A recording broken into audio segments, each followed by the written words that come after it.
After party, party after party. There's one place, and that place is the place you can find all your party supply. It's Models D Party Supply on Camp Johnson Road. It's Models D Party Supply. Has all and every kinds of party supplies you need, ranging from party dishes, plastic tablecloths, Disney party banners for kids, flowers for weddings and parties, balloons, different colors and sizes, party dishes, different colors and sizes, gift wrap papers. We also do the following: rental services, chairs, tables, chair covers, table runners, and chair charge. You can find them all. Models D Party Supply. Our quality products bring you in, and our low prices bring you back. That's why we are Models D Party Supplies. Contact us on Camp Johnson Road, Monrovia, Liberia, next to Yes Transport, or call us on 0777 671 814, 0886 777 665.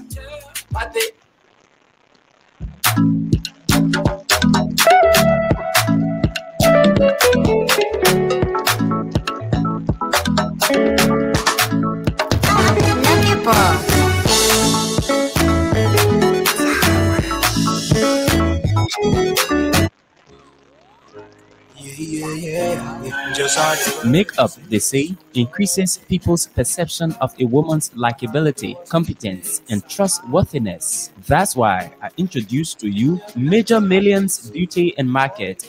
Major Millions Beauty and Market has the best products for skin and hair care. The beauty parlor also has hair accessories, including hairspray, hair gel, and hair dryer, makeup palettes. Major Millions customers lip gloss, shoes, bags, concealers, blushes, and a lot more. Customers purchasing goods worth over $100 will have free delivery once you are 15 minutes away from our location. Guess what?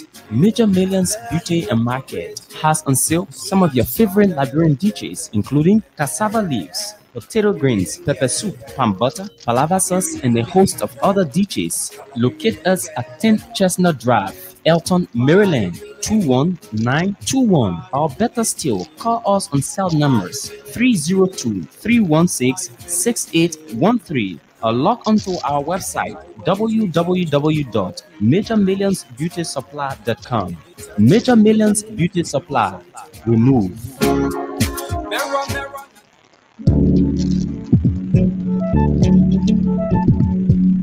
We all know the headache we go through sending money to our loved ones, friends, and family in Liberia. High fees, long lines in banks, the usual complaint of the system being down.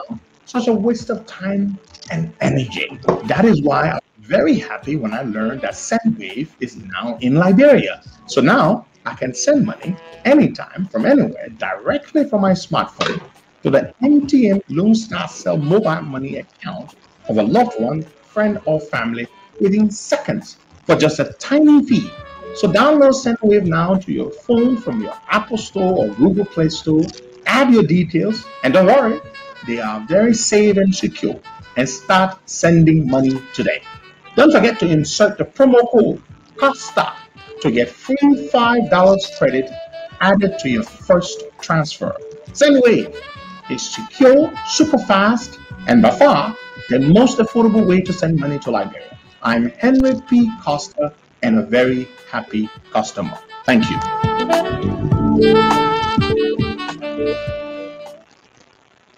Tem basicamente três diferentes tipos de pessoa que tentam aprender inglês. O primeiro tipo é aquela pessoa...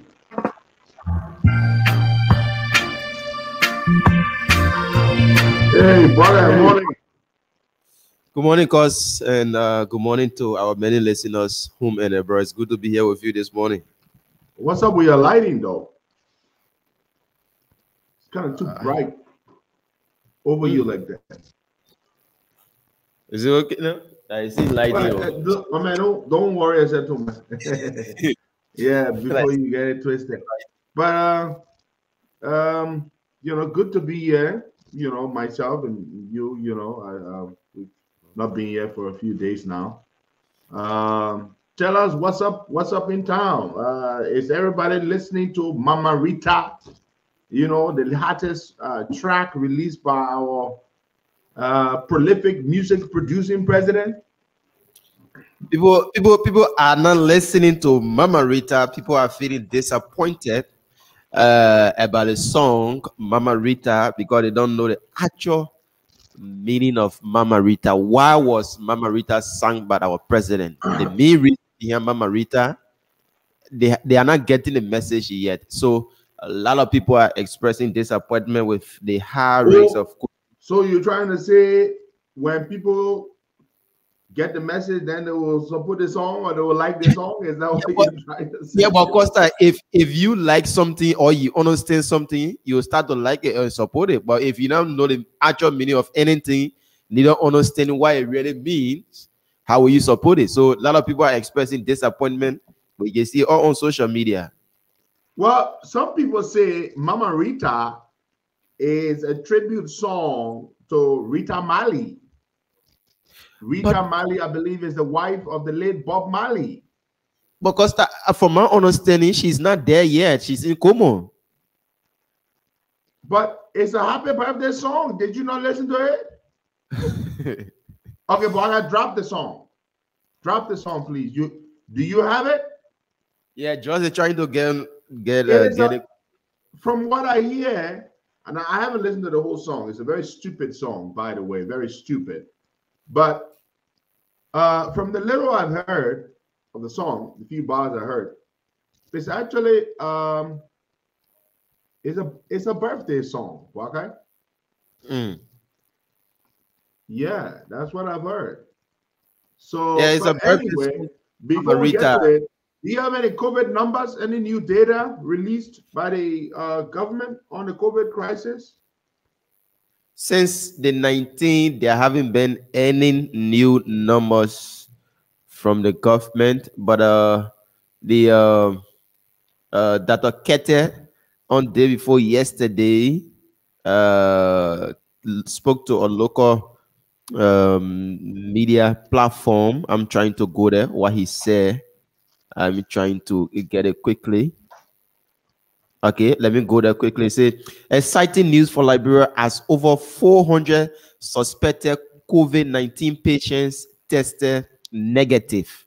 Over 400 suspected COVID-19 patients tested negative. While the country is experiencing massive reduction in COVID-19 virus, Liberia Chief Medical Officer Dr. Francis Kete says Liberia has again experienced a drastic reduction in the number of people testing positive of the COVID virus. According to Dr. Kete, the country has recorded only 6 new positive cases of the virus for the past 48 hours, adding the patients are currently undergoing medical treatment. Fumi on a local platform, blah, blah, blah, suspected. Okay, that was just what he said. So, according to him, over 400 suspected COVID-19 patients tested negative, or while the country is experiencing massive reduction in COVID-19 virus. Yeah. So he said this on the day before yesterday when he flew in on a local platform, but there haven't been any numbers yet since the 19th of this month. Okay. So that is supposed to be great news. Mm-hmm. All right. Yeah. So people are testing negative. Yeah. Some 400 people. Yeah, over 400 persons. Yeah, people. Were they previously positive? They were not positive. You know, they've been on surveillance, and going for the treatment, because normally when people even on surveillance, they can tell you that they can add you to the number that they previously have. So saying that over 400 persons are negative, then that's a great news for us. We want to appreciate God. Yeah, well, God. Yeah, of course. Good. That's what we're gonna do. Appreciate God and nobody else. Good. Now, so no new data, right? No new COVID What new data. data since the 19th. So, the other day we spoke about you were not on the show that day. I talked about the Minister of Health's whole statement on George Weah's refusal to take the vaccine. And she really outed the president. When I say out, she really exposed him, because there was a lot of doubt around whether or not the president had taken the vaccine. But the Minister of Health has pretty much shut down that doubt. There's no longer any doubt. We now do know for a fact, at least those of you who didn't know, I had been saying it all along, that the president has not taken the vaccine, because the Minister of Health said it is not our business. When the president decides to take the vaccine, he will take the vaccine. Now, how are people reacting to that? That the Minister of Health has said the president has not taken the vaccine, and when he wants to take it, he would take it. But until then, it is none of our damn business. How are people reacting to that? Now that we have some 400,000 doses of Johnson & Johnson vaccines in town, thanks to the American government. This is a single-shot vaccine. But there's a problem, okay? What about, and I need to speak with some health workers. We have a situation where some people took one shot of the AstraZeneca vaccine. They didn't get to take their second shot. The AstraZeneca vaccine ran out. Now we don't have the consignment of vaccines we have in town is Johnson & Johnson. JK. It's not AstraZeneca. Now, what can those people do? The people who took one shot of the AstraZeneca, can those people now take the second shot with the Johnson & Johnson? Is that something they can do? Is that medically advisable? What is the government saying? Have they released a statement? Have they told people what they can do, Buckeye? There haven't been any statement, and even a statement from the health minister raised an eyebrow in the country, because a lot of people are saying that she's getting herself involved too much into politics, and she's been a health expert, shouldn't get involved into politics. You just don't need to please anybody or please the president. Go about your job normally as a health practitioner and forget about the politics. Yes, but she's too much into politics. So people, it was all on local media stations, media platform, expressing themselves about her position on the president issue. Let her forget about the president. Let her forget about politicking and focus on the health side of the country. I agree, but boy, she's not going to do that. I see my man Dakina Thomas. Dakina says it's possible you can take two different vaccines, but Dakina, we want to hear from the experts though. Because the thing is, we just want to be sure, because you're talking two different types of vaccine. The J&J is a single shot vaccine. It's a single dose. Yeah. And then whereas the AstraZeneca is a two-dose vaccine. So if I took one shot of a two-dose vaccine, can I now take as my second shot? Because the people who took AstraZeneca, they don't have full protection yet. They would need to take their second and final dose.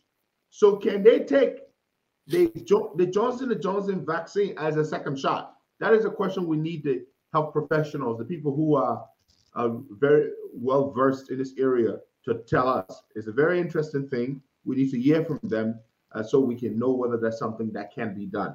But yeah, so we're going to circle back to that. I want to just take a pause and do this as a birthday treat for Robert Zebedee of Rhode Island. Robert, yesterday was your birthday. I want to say happy belated birthday to you, Robert Zebedee of Rhode Island. Madam Comfort Monu of Minnesota, you celebrate your birthday today. Happy birthday to you, Comfort Monu. Sister Lopu Ziga, the day before yesterday was your birthday. Lopu, we want to say happy birthday to you. Lopu is our financial person here in the States for the COP. Lopu, we appreciate you. Lopu Ziga.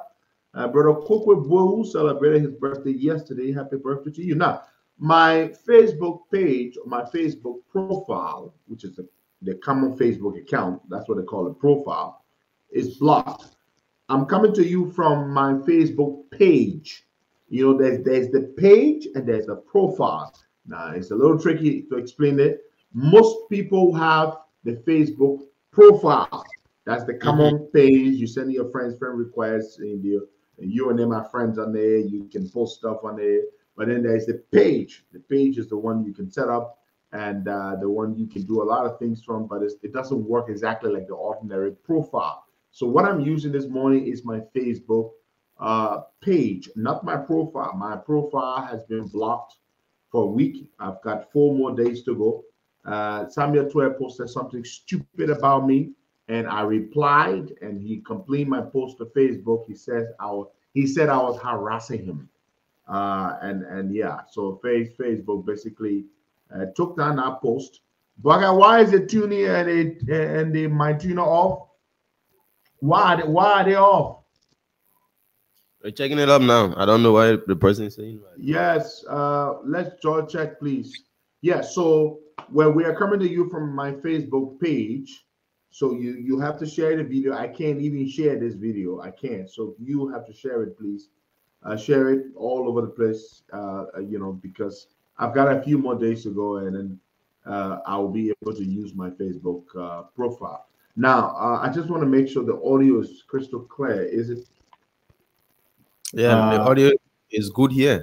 Okay, it seems that way too. It seems that way is crystal clear. Okay, all right, fantastic. I just wanted to be sure that we were good. So, Bwagai, so Joshua went to the Omega market. You know, there's so little for the guy to do. Tune in, and what something is called. Okay, all right, fantastic. Okay, that's the thing playing, right? Yeah. Tuning, my tuner. Okay, yeah. So George Weah, the idiot in chief, goes to the Omega market, and the market was poorly done. Okay, did you see the floor? Yeah. Did you see the market floor? Yes. What did you notice if you didn't watch that video? You know, the entire place poorly done. They are still doing work. Well, specifically, what did you notice about the floor? I mean, it's possible you may not have noticed it, but I did. The floor is not paved. Paved, yeah. But how can they be claiming that this is a so-called modern market structure when the floor is dirt? Dirt floor, mud floor. My friend John Sobo, you notice it too, right? Dirt floor. I noticed the floor. And I said to myself, what? Are you kidding me? Then the marketers told George Weah they were not happy with the market structure.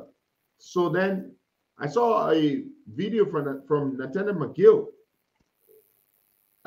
saying, oh, the president came here yesterday. He was not happy. He instructed us to come back here to make sure everything is done. The president's humongous appetite for development, humongous, all kinds of stupid words. Humongous, president, humongous appetite for development. Dirt flow, that's what I saw. And this is the market that we're talking about, that they have built a good market for the people. Dirt flow. Are you kidding? How can you supposedly build a modern market with a dirt flow? Huh?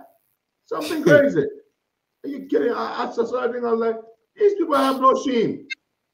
I want to take a moment to just thank from the bottom of my heart the friends of Henry Costa Australia for again, demonstrating compassion and through their recent generosity. They contacted me through Brother Samuel Sakama, and they informed me that they had raised some money, $500 US, and they were sending the money. They asked me who to send the money to, of course, and of course they wanted for the funds to be used to procure rice to distribute among our brothers and sisters who are visually impaired.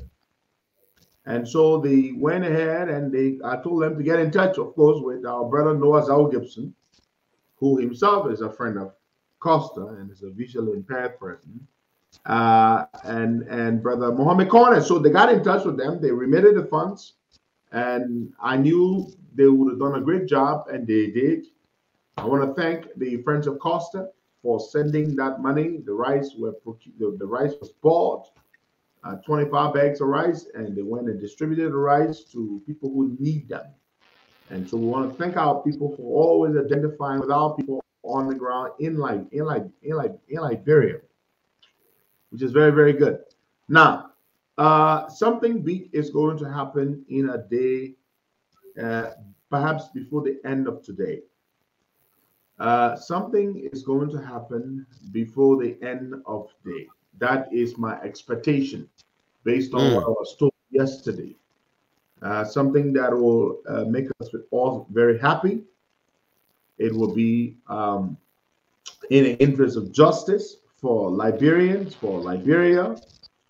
Our American friends are working on something.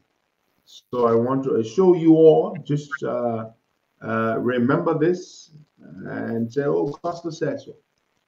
But I will not say more than that, but something will happen today. So expect that. Remember that. Now we're going to go to the lines. Larry and Isaac will, of course, join us shortly, but we're going to go to the phone lines and we're going to take some calls. So yesterday in Lofa County, citizens from 3 electoral districts protested on the issue about Bernie Samukai. They said they have been underrepresented at the national legislature, so they are calling the government attention. They went ahead, they blocked the administrative building. Yeah, and, I heard that, brother. Yeah, so that is interesting. Mm-hmm. Yeah, and the people say they want their they don't kind have of full representation at the Senate. and it Because called the government attention. yeah, so the superintendent was locked in his office. I heard this morning that the representative of this is a totally different matter of district number 17, Hansen Kiazulu, was also locked in. His constituents locked him up while he was in his house this early morning. They locked the gate and they're demanding that he return the $30,000. Yeah. Because the man has already appeared on radio. He said the money belongs to him. So don't expect Hansen Kiazulu to return the money. He's not going to return the money. The man said the money for him, boy. Don't forget. So he's not going to return the money. Yeah. But let's take some calls there. Let's go to the phone lines and take some calls there. Folks, I'm sorry we were not here for 2 days. I've been struggling with some terrible tension. I feel much better now. Glad to be here this morning, and it's good. It's a good feeling. Wakai, you should find that stupid song, the latest. Wakai, what is it with George Weah? People complain when he makes these stupid songs, and people talk about it. They want him to stop making these songs, but why doesn't he listen, Wakai? Sure. Why does the man not listen? Is in the man DNA like the area there? And you were on BBC Focus on Africa yesterday. Yes. Yesterday I got a call from a friend in Liberia that told me that the song was going to be on the BBC, and they wanted to confirm with me whether the song was actually George Weah's production. And I said, yes, it is. And so they wanted to confirm that because the BBC Focus on Africa wanted to carry the song, but they wanted to be definitively show that it was actually by George Weah. Mama Rita. Hello, hello, hello, hello, Mama Rita. Let me take it from the top.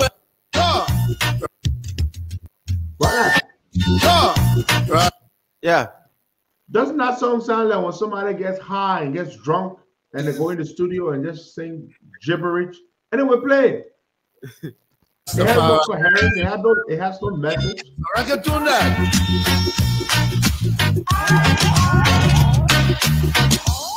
Pleasant greetings to you, Mama Rita.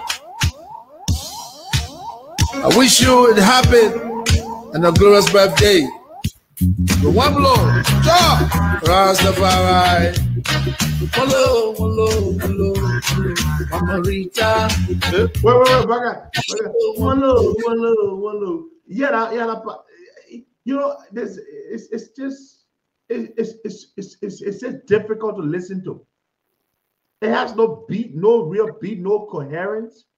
It's just stupid. I mean, you know, Joe probably sat down in Jamaica, reached off alone, got very drunk, and just said, "Let me go in the studio." That didn't sound like. Yeah.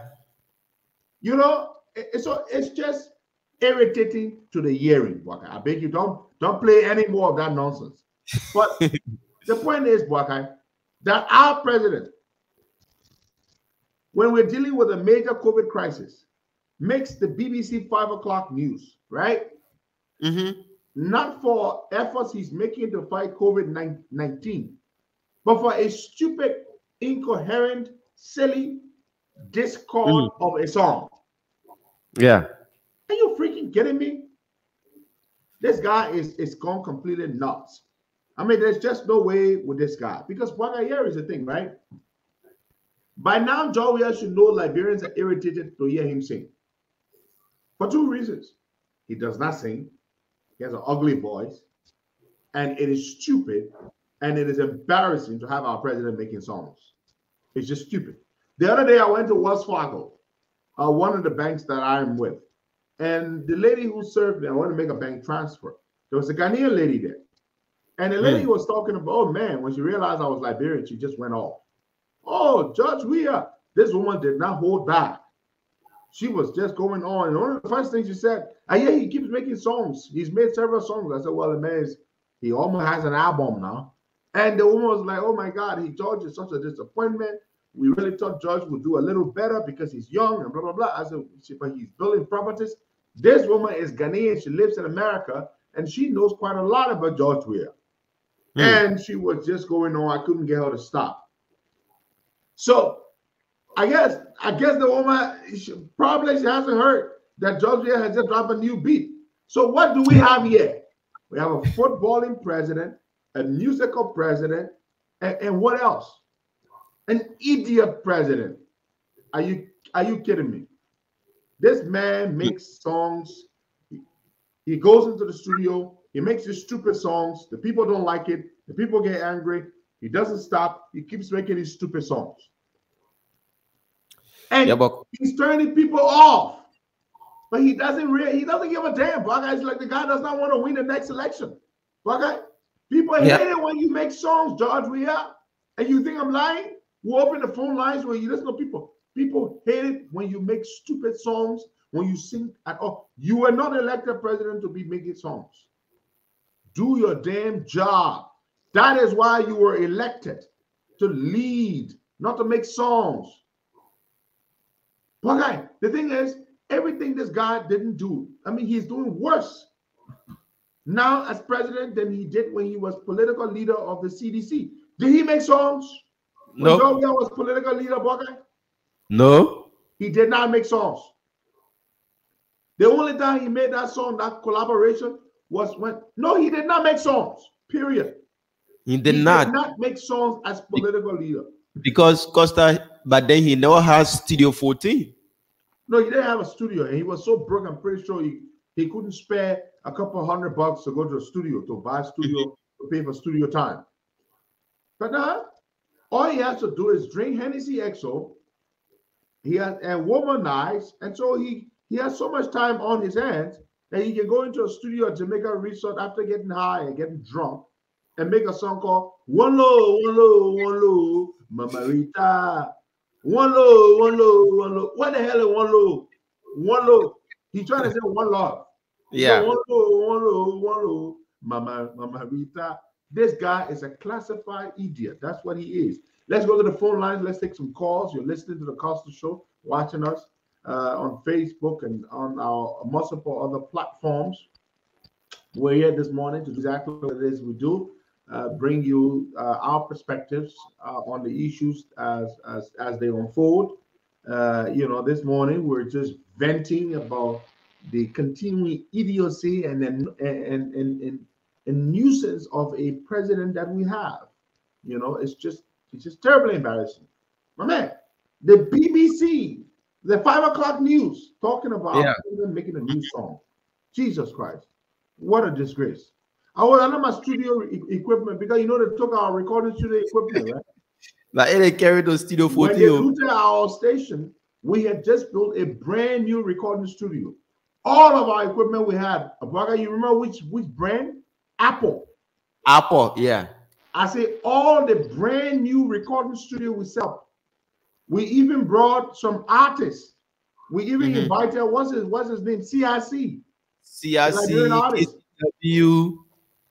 CIC, KCW, the key. They took a look at our studio. We put over $10,000.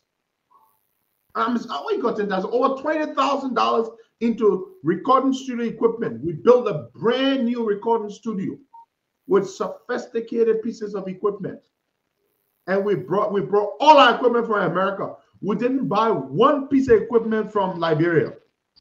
Today, government take out our equipment. They took them. I mean, what did the recording studio have to do with the broadcast studio? Nothing. You say you came to raid our place for the broadcast studio equipment. They took all of our recording studio equipment. I wouldn't be surprised if our equipment they use. I mean, those fancy, sophisticated, high-end equipment, Apple, brand new equipment.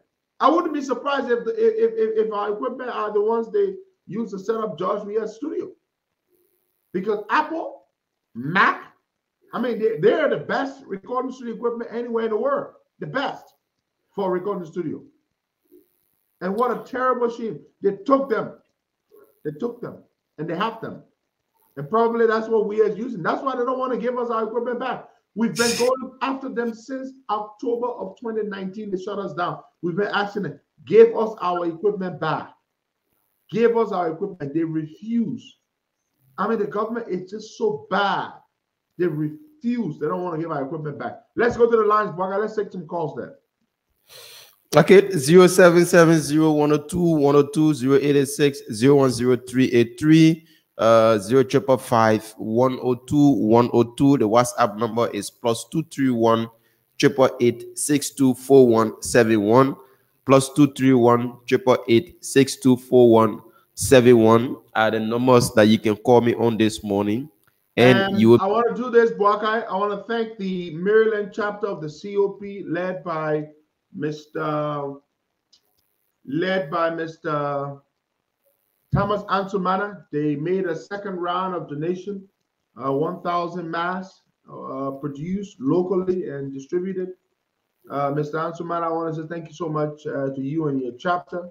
Keep doing a good job for the Liberian people. Yeah, so let's take some calls there. Isaac and Larry will join us shortly, but let's take some calls. All right. Let's take this person here. Good morning. Hello. Good morning. Hello. Good morning. Good morning, brother. How you doing? Yeah. Your name, where you calling from? Yeah, brother. This is Williams. President, how you doing? Welcome. Yeah, my concern this morning has to do with the police officer who was assigned Fakoping, where the minister and all of his security guards to beat. According to the police investigation, police spokesman said when they wrote on Facebook, they said the police officer wronged the minister, and the police officer went and apologized to the minister. I said, but why would the police officer apologize to the minister? That's my concern. Why would the police officer apologize to the minister? because the police officer was insulted by the Minister of Private Security. Then when the man go and apologize to the man, so I'm sorry, and I come to say sorry because the incident will kill all the things. You don't do that. Police officer not even supposed to apologize. He was insulted. And even the police officer are going to shoot this guy and you are going to be wrong. And they are coming on to say they want you to investigation between the police officer and the minister. The investigation not going to be between the police officer and the minister. The first thing the police do is to arrest the guy who was ordered to go against the police officer. They supposed to be arrested and placed behind bars. Okay. You just say you come to do investigation between the police officer and the minister. What will you get out of it? Thank you so much for being a part of the show. We take more calls. But hey, what do you guys expect? That they were going to say that Chokokui was wrong by ordering his men to assault the police officer? They're not going to say that. And they're saying the police officer was wrong by the way he spoke to Chokokui, or whatever his name is. They're not going to do that. Of course. The police officer, his rights are not important. You know, they don't care. Right. Let's take Mr. Valley on this line. Good morning. Yeah, welcome. Yeah, this is calling from South. Welcome. Yeah. You know, my attention be due onto the police without in this country. One of our brother was killed, murdered by the police yesterday by the name of Mohammed Sharif, a truck driver. I think you saw it on the social media. Yeah, we saw that thing there. Yes, it's so terrible. We don't have a government to admit. If the people who should be protecting life and property, if they can be the same people that can disrupt life, they can destroy property, then I don't say we need this police. We don't need to disarm the entire police force. Okay. Thank you. Thank you so much. Yeah. You know, that thing happened yesterday on the Japan freeway, formerly the Somalia Drive. You know, a truck driver demanding the release of his truck from a police detention, and you know, his name was Aliu Sharif, and he died while trying to release his truck because they arrested. How did it happen? Did an altercation break out between himself and the police officer? Because I saw the body. I saw him lying there on the ground. They took his picture. You know how our people are. And so how did it happen? Was there a fight? Was there a fist fight between him and the police officer? Yes, from what I'm reading here, they say for demanding the release of his truck from police detention, a truck driver, Aliu Sharif, dies after several flogged by 3 police officers. The driver who was with the deceased before the incident, Sekou Kroman, explained that about 3 officers beat on Sharif and left him helpless on the ground until he died, according to Kroman. Okay. So they beat him. Yeah. They beat him up. Yeah, the situation occurred when the police arrested their car along the Japan freeway on Thursday and parked it in a fence for several minutes while they released other vehicle or releasing other vehicle while the truck umpire were parking.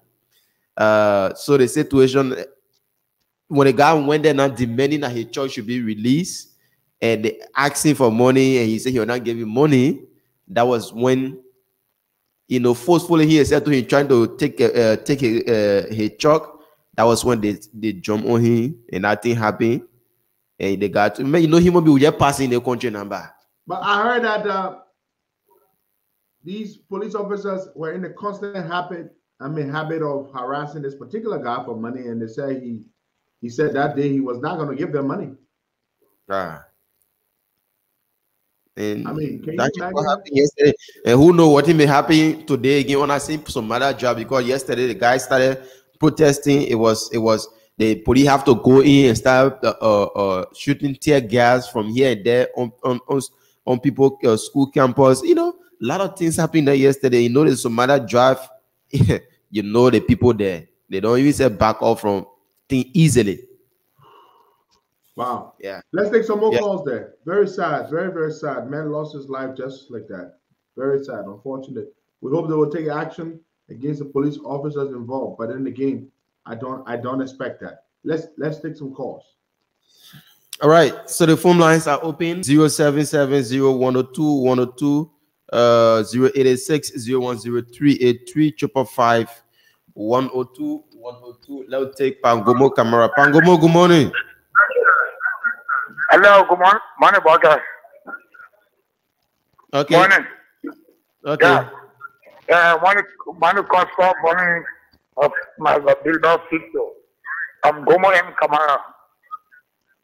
So, brother, in making this, in making a servant symbol, tell the man,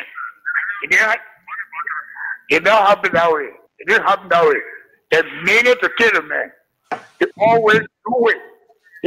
They government, they so-called government that will ruin up their behavior, their intention right now they have to murder people and kill anybody they feel to kill. They met it yesterday and kill them and they will pay for that price. That's why as soon as they kill people, they send for ERU or pepper spray, yellow rebel now enter. And that rebel is looking for, I don't think they will find a rebel. Because then they are very stupid and naive. And get their own people and go stop the people in the swamp. They already bury people in Omega. They are not certified with it. Okay. Legitimate government, competent government. You can fill that swamp, make it clean, fill it before you put. You go to market kitchen, you can pay market off. In a morning life, you can find out about market happiness. The president can both ways, take people resources, and squander both ways. They go put it in the swamp. They go be third dollar. All right, Pangomo. $12, there's a modern, but they will pay for that there. I leave there. Thank you so much, Pangomo. Let's take this other person. Good morning. Good morning, Boakai, and good morning to Leader Evan Pedro Costa. Welcome, Chairman. My name is Mohamed S. Connor, and I call for Johnsonville. Yeah, my attention has been due to the incident involving Aliyu Sherry. Normally, right opposite NTA, the police station where they've been harassing the people. That have been the behavior. The police officer who killed Aliyu Sherry, a full name is Bobo Sako. I go and need little last name. A full name is Bobo Sako. And they were three. The other guy name is Maury Walkers. I didn't get the last man name. I'm running after it. I will get the last man name and I will post about it. Last week, Aliyu Sherry lost a little daughter about a few days ago. To yesterday, they killed the man because the man refused because they parked most of these trucks while flying the street of Japan Freeway. They can park them to NTA place. They are made a place like a bank for them. Every time they arrest all these trucks, they send it to NTA bus. They in discussion with NTA that in the area this spot. Anytime we arrest any driver, we'll kind of will negotiate. They were plenty. They said that Aliyu should, if you should pay 500, and Aliyu refused. Aliyu said, I will not pay a dime.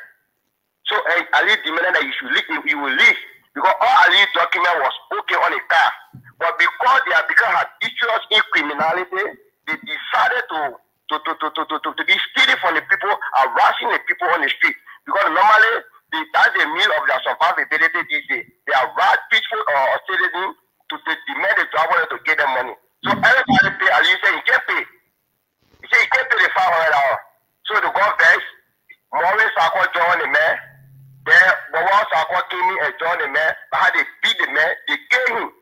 How they brought the man, they violated because they don't want them for the crime scene to be inside NTA offense. They drag the man outside, they kill the man outside. The man will kill in NTA affair. So NTA affair is a crime scene. And the management of the NTA also should be accountable because they shouldn't be allowed, it can be ridiculous to be allowed to be occurring in a film. And this thing must stop. We are not sure what lesson go. What did we do?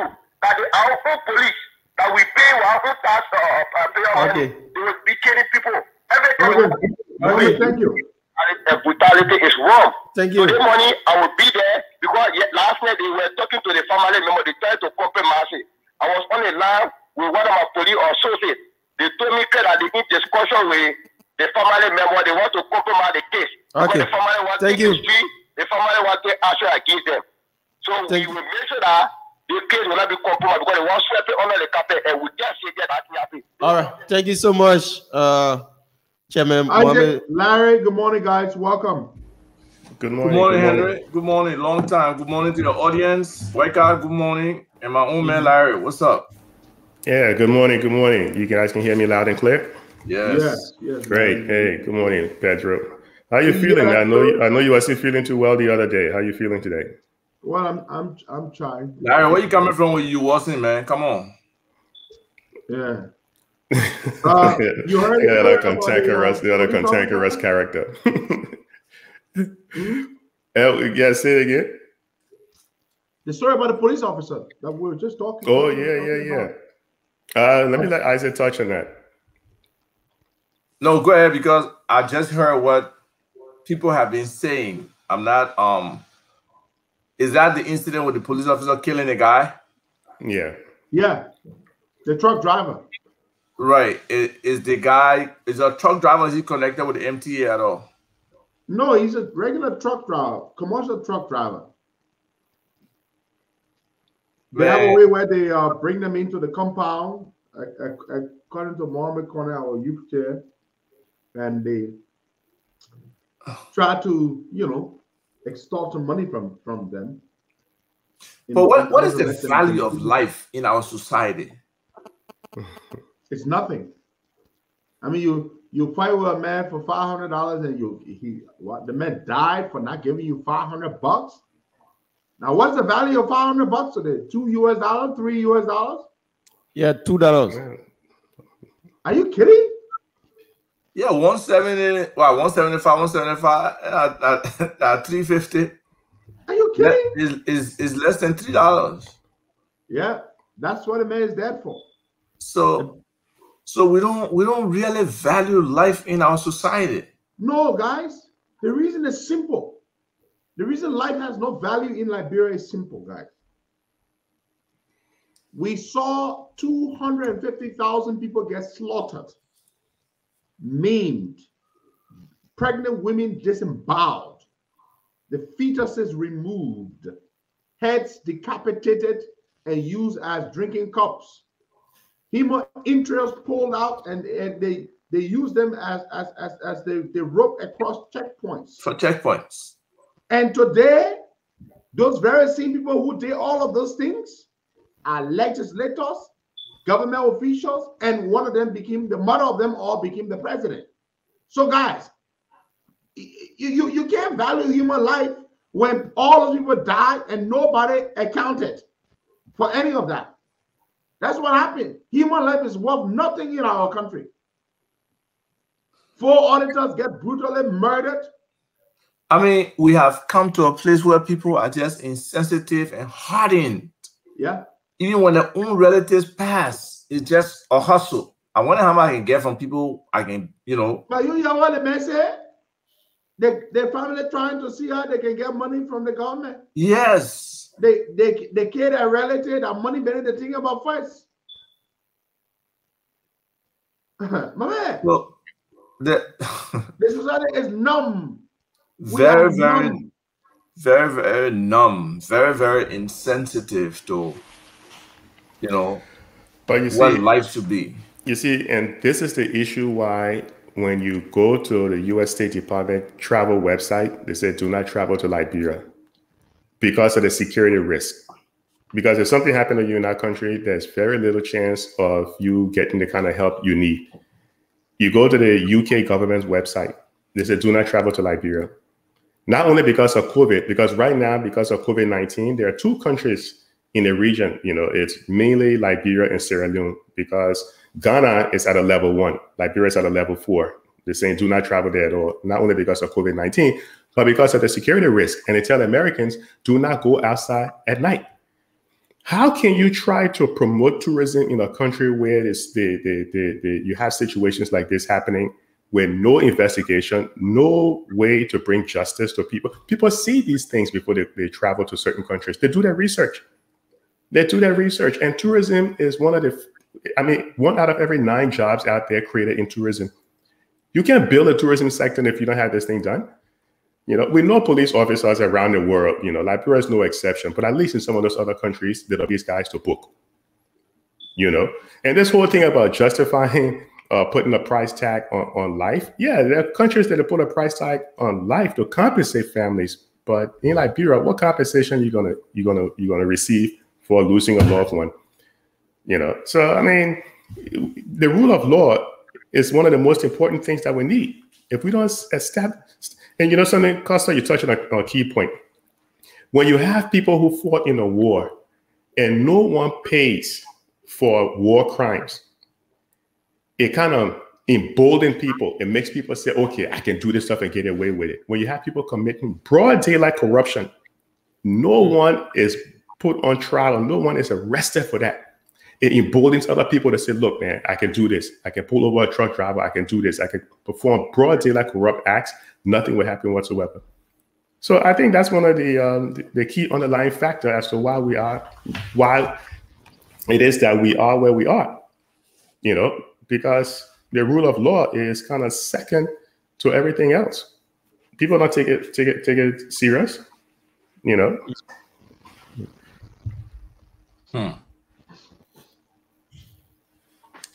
Yeah. So basically that's it, and we should expect anything to happen today from the other guys, because the other truck drivers normally on the Somalia drive, they quick to react to things, very fast in reacting. So if the government come up with anything positive that way calm the situation down, I can tell you before the day's end, there will be another news. Yeah, and you see, that's why we have mob justice, because if we don't have the legal system to deal with these issues, you end up with mob justice. That's true, because when people don't have, when they don't trust the legal system that is at work, they oftentimes take matters into their own hands. It happens all the time with motorcyclists. Motorcyclists are some of the most notorious people in the country when it comes to mob justice. If a motorcyclist is found dead, all his friends will gang up and they will burn the police station down. They will attack whoever they suspect is the killer, and they make trouble. And as much as mob justice is terrible, is wrong, but people resort to that because there's no legal system. Yeah, exactly. They have no system of recourse. They can't get anything out of it. You know, guys, our president's new song, Mama Rita, it's been played on the BBC, the 5 o'clock news in Liberia. I mean, the BBC 5. First of all, guys, the BBC, somebody called me yesterday and they wanted to confirm with me before the BBC can run the song. They said, Costa, did we really do this song? I said, definitively, yes. It's okay. The BBC is carrying the song at 5 p.m. I said, what? The 5 p.m. BBC News. And they said, after they played the song, they said the newscaster said that the man has no interest in the presidency. Like, yeah. What does that say? Yeah, that's what the newscaster said after they played the song, that the man has no interest in the presidency. Guys, what does that say to people listening? But why are you acting like it's news? No, you don't understand. The 5 o'clock BBC News is played to millions of people around the world. Now, when they say our president has no interest in being president, what does that say to you guys? No, he has interest in being president, in carrying the title, carrying the benefits. But when people say he has no interest in the presidency, that's the responsibility, the national obligation, the commitment to revere the office and perpetrate the attitudes, the behaviors, the sensibilities, and the convictions of leading a group of people. That's what the presidency as a whole entails. That's why the American presidency is sacred. That's why a man like Donald Trump can come and desecrate that office, but it can be restored to normality and to respect when the next person come in, because it's an institution. That's what the presidency is. And that's what Our president is not interested in, he's interested in the trappings, the benefits, the power that comes with the presidency, but the actual work that it takes to maintain that status of the presidency, to lead your people, to be able to make a difference for them, that does not come to his mind. It's absent. He's been an absent leader. True. And we talk about looking at people's history to see how you can try to use that to make some sort of a prediction. But he's been doing this singing thing for a long time, right? Ava, you agree to that? Well, question. The guy is talented. Well, I don't know about that singing being talented. No, man, we're gonna talented. You listen to us stupid song. That's what it is. Never high. I don't know what that talent that is. But man, they make you dance, cultural dance. They make you sing. They make you beat jump. They make our talents. You can't take it from him. Seriously. No, he got some talent. I will not lie, but that singing wasn't talent, man. And no, I think they showed him performing one time at the SP Award, the ESPN Award, years ago. And even some of his colleagues from the team, I think it was probably AC Milan at the time, they were saying, they did that song. So this is what has been in his background. This is what he loved doing. But why do a song about Rita Marley? I mean, she's in a hospital in Miami, right? And people over in Jamaica were saying that she was dead, and they had to put it out there that she wasn't dead. Her birthday was on July 25th, I believe. But that's that. I mean, you would think that we don't. It's a tribute song to her, Larry. It's a birthday song. Yeah, you would think that Liberia doesn't have an outbreak of Lassa fever right now. If you listen to the president singing, you would think that Liberia doesn't have an outbreak of polio, which is making resurgence in the region, because America dealt with polio in the 70s. You would think that we don't have a polio issue over there. You would think that we don't have a COVID-19 issue over there. You would think the economy is doing so great. I would not say the president should take out. I'm not sure who's advising the president. You guys always talk about advice. Nobody advises that guy. Larry, trust me. Nobody advises George Weah. He knows it all. Ask Isaac. This is the least intelligent man of that occupying that level. The least intelligent man in any serious conversation you will ever be in. But Isaac, guess what? He will not let you talk. I'm not talking to Isaac, I'm talking to Larry, because Isaac knows that. He will not let you speak. You in a gallery with Jawia, he takes over, he does all the talking. Isaac lie? Well, he tries to, but some of us got to express ourselves. So that's why some of you guys throw away with him. Those ever try to express themselves. My man, the guy will not let you talk. But my man, but let's not. Larry, he will talk complete nonsense. It's the problem we do have. But he will look at me and say, he told nonsense. I'll say, no, my man, that thing I'm correct. He told nonsense. I'll say, no.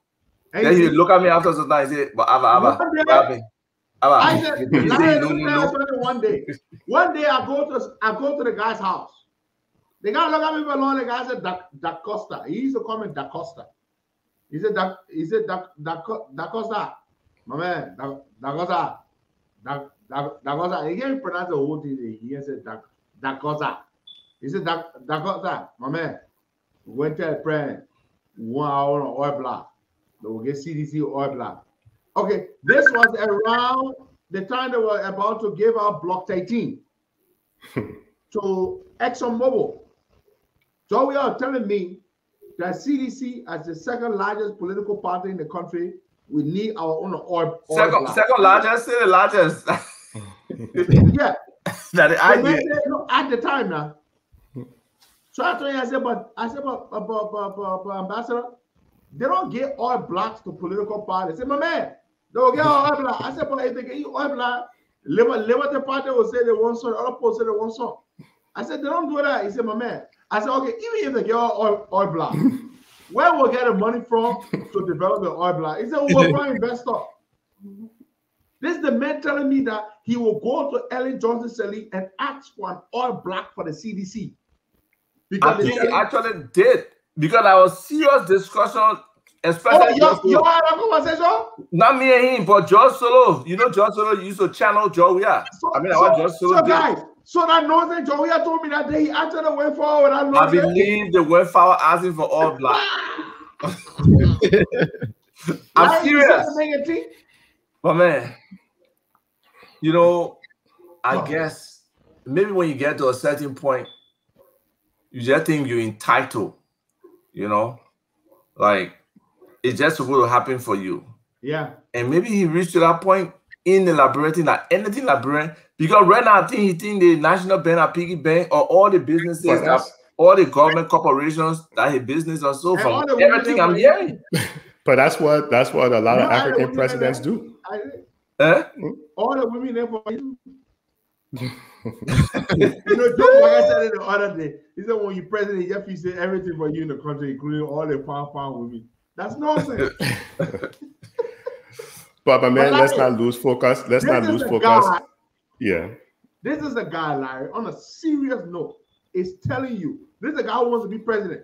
Is telling you, my man, Larry, whoever I own oil block, any man gave oil block, whoever I own oil block. Are you kidding me? Does he understand what it takes to develop an oil block, even if they give you one?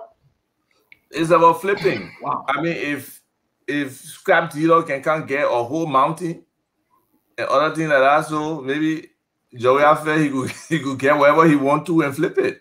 You know, that's the mindset. I mean, but my man, don't lose focus on the statement on the BBC. The president has no interest in the presidency. Yeah, in the presidency. This is yeah. I mean, the BBC broadcasts to millions and millions of people. That statement, yeah. Is that can our recording be listened to? Is it it's like out there, my man? I said you go on yesterday. Somebody called me yesterday to say, my man, the BBC wants to run this song. They want to run a story on this song and play this song. Can you confirm that if this song was done by Weir? I said 100%. And they told me the song it will be played at 5 p.m. and they did. But you guys saw the BBC and the British press and the British government take on the president from Malawi? My man, that guy is an idiot. That Chawarra guy is an idiot. I'll tell you this. When that guy was elected, and the circumstances under which the guy was elected, they're just incredible. The guy, Mutarika, I believe, the incumbent president tried to steal the election. Right. The Supreme Court overturned the result, called for a brand new one. And you know his name is Lazarus. Lazarus came back to life. Yeah, exactly. So his wife's name is Lazarus. And he's a preacher. He's a big preacher. In fact, they got him the prominence by being pastor of one of the biggest churches in the country. I think there's the Assembly of God Church. So the guy went on and said, look, my name really is having an effect on me, Lazarus, because we've been politically brought back from the dead. And when that guy was elected, people had such high hopes to see that man requesting to take 61 people to attend a virtual conference in London. For the British government, they said, my man, no, we beg you. You can't take 61 people. My man, look, that guy, he's just an educated a version of George Weir. But do you read his excuse? Why he traveled to London? He said the internet back home in Malawi is unreliable. The man took all the people. Then he said he took his daughter where he to get him comfort on a trip to provide some emotional comfort. His daughter, your wife can do that. That ancestor relationship we're talking about there. Nigga, I was just looking for excuse, man. But the man was looking for excuse. No, I mean, Africa is really challenged, though. The kind of leaders we have, the kind of leaders we elect into office, you know, the popularity is a major issue. And at the same time, the competence is a major issue. So how do we educate our people to get to that point of competence over popularity? But guys, let's be honest, right? Who expected that this guy, Lazarus, would do such a thing? Lazarus Chawarra. This guy was, you know, he lives in America for many years, right? Yeah. Yep. Many years. Mm-hmm. He goes back home. He becomes pastor of the most popular church in the country. He grows a large church. People look to him. They think he's a good man. So they make him president because they think he's a good man. He hadn't had any corporation. He didn't have any real solid administrative experience other than running the church. But at least, man, all the things that God preached against, wasteful spending, nepotism, he's doing everything. His son-in-law is a director of communications. That's why you cannot put. That's why you can't put your neck on the line for politicians, right? Yeah, that's exactly my point. That's why I kept telling you the other day. This is a man people thought would be different. He's a big man of God. I say, for Christ's sake, man, he's a pastor.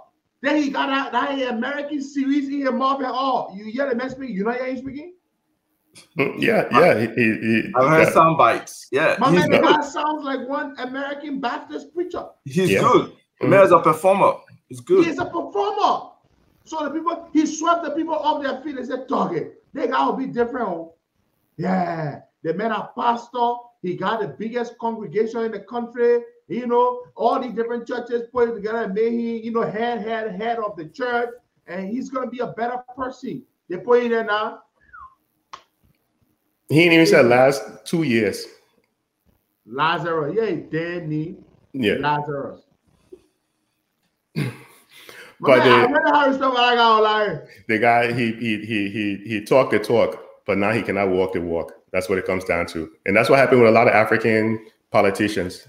They talk the talk, and then within a few months or so, you see them out there behaving like the people they were put in there to replace. They all act the same. That's what scares me about our own country. Yeah. You see, when I'm talking to them, I say so. The people will say the same things. Lazarus preached against the government of Montarika. I think it was the brother of the late Bingu. I think Daniel Montarika or something. Yes. When he comes to power, he does the same things. And this is why when you have politicians out there giving out rice, giving out palm oil, because they don't have a plan. They know they just want to get into power. And once they get up, they forget about the people. Bottom line, they get in there, completely forget about the people, they go about their business. You know, and I mean, it's a vicious cycle. You know, why do we have to always go to these damn conferences in Paris and London? Why? I was thinking about it in the morning, right? Why don't they ever come to Africa for conferences? I mean, that's what you call. That's what you call. Now and then they do, but when they're begging for money or they're having serious discussion, they're not coming to you to have it yet. They're having it in their home. Those conferences are meaningless, man. Those things they rarely have any value whatsoever. They're meaningless. This is other white people's guilt, right? Sorry to say it, but it's usually some guilt trip they're on, saying they want to discuss this thing. You know, the whole issue, the whole gender equality thing. Education. Yeah. Something nonsense like that. Nonsensical. You need to just go ahead and get the work done. Don't have all these people coming in there and making promises that they're not going to keep. You know, they made, from the second the guy tells you, say he won't bring 61 people, you know something is wrong with him. Exactly. You know something is wrong with him. You know. I mean, isn't that they're close to the regular size of African leaders contingents, about 50 to 60 people? Georgia does around 30, 35. So they got worse than we are when it comes to that, though. Jeez. We are just about 35 people. That's what he takes with him everywhere he goes. And what we're going to be expanding on, I don't want to put too much of it out there. The British government now has gotten in on this whole act of sanctions. The British government has gotten big on sanctions right now. They've been sanctioning quite a few people, quite a few African politicians, business people. They're doing the same thing the Global Magnitsky Act is set out to do. So now you have situations where the US government is doing these targeted sanctions. British government is getting on board with it. It's going to be difficult. And they're not just doing it, you know, for people in power. They're doing it when you also leave power, you get sanctioned as well. But when you leave power, when you're going to enjoy the people's money, so, you know, that's the time to check you. At some point, somebody got to have some accountability. But then again, it's a mess. African leadership, I don't know how we get it, but next level leadership, they got to start thinking about how they can make people pay for the violations against the state. I mean, the reason why the people who succeed them don't ever do that because they come to steal themselves. It is that simple. So if, you know, if that corruption, lady, driving everything. I watched this video of this lady who was she was the former African Union ambassador to the US, and she was talking about how the African diaspora can help Africa get on its feet. Why do African governments have to pay more to the IMF and to the World Bank for loans when European countries and other countries don't pay much? You know, we pay higher interest rates and all kinds of things she was saying, all kinds of ridiculous nonsense. Actually, nonsense. You know, and I watched this woman saying all this stuff, and I said to myself, and people really think this woman's making sense that the diaspora can help coordinate and make change back home? Are you kidding? No, they can't. The reason the diaspora became the diaspora, all these professionals went abroad. She's talking about there are more Ghanaian doctors working in New York than in Ghana. There are more Nigerian doctors working around the world than in Nigeria. You don't know why they left? Because the environment is not conducive at home, period. So if they left because the environment does not support them, does not incentivize them to work at home and succeed and do well themselves, why you come up with the idea that when the organizers say go back home, they will take over? It doesn't work that way. No, I don't think she's necessarily talking about taking over. But the strength of the diaspora is significant, Henry. You cannot. I don't disagree, but the diaspora cannot fix the country. It's only the politicians that can fix the country. No, it is together. It's together a solid integration of the diaspora. I mean, there's some examples in Africa where the diaspora program is very targeted, is meaningful, and is making an impact on the people. It can happen. I don't know about this savior mentality because a lot of times, you know, there are personal agendas under there that, you know, people don't become saviors by definition, but they do bring a lot to the table. There's a lot of talent, a lot of skill, a lot of experience in the diaspora, but it requires leadership, and not just only at the presidential level, but at the different levels of government that would tap into these services and skills to be comfortable to engage these people and not think these people are taking their jobs. And at the same time, the people in the diaspora who have these abilities, this exposure, they got to come with a balance on being receptive to the people they're meeting on the ground. So it takes a lot for that chemistry to be at the right level for it to be productive. Otherwise, you know, the diaspora will not be there. But there is a lot in the diaspora, a lot that Africans have achieved. Diasporas all over the world, they do great by sending money home, period. That's all. But they cannot fix a country. They cannot. It's the government in power, the people on the ground. They are the ones who can do that. And one of the reasons, let's move on to. Well, let me just say one thing real quick. And another reason too why you have when people from the diaspora go back to Africa, things don't change is because we don't do a good background check on the people living in the diaspora. Some of these people that live in the diaspora are criminals. They're actually criminals. Oh, but don't they ship them back? Right, and they ship them back, and what happens? We don't do a thorough background check on these people. We take somebody who's a criminal, put them in a position of responsibility where they have access to money. That too.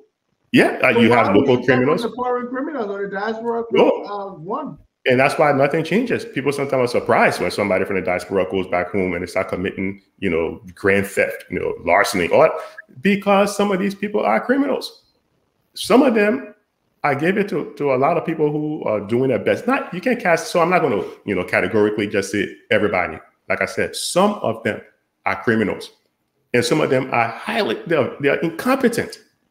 But we don't do a background check. So if we put the mechanism in place to do background check, maybe we also have to do background check on some of the local people, because after all this time of recycling politicians, when there's political will, you have to put the mechanism in place. All the chirping we chirp and then we making all these noise, we yapping all over the place. It's nothing unless the right people are in power.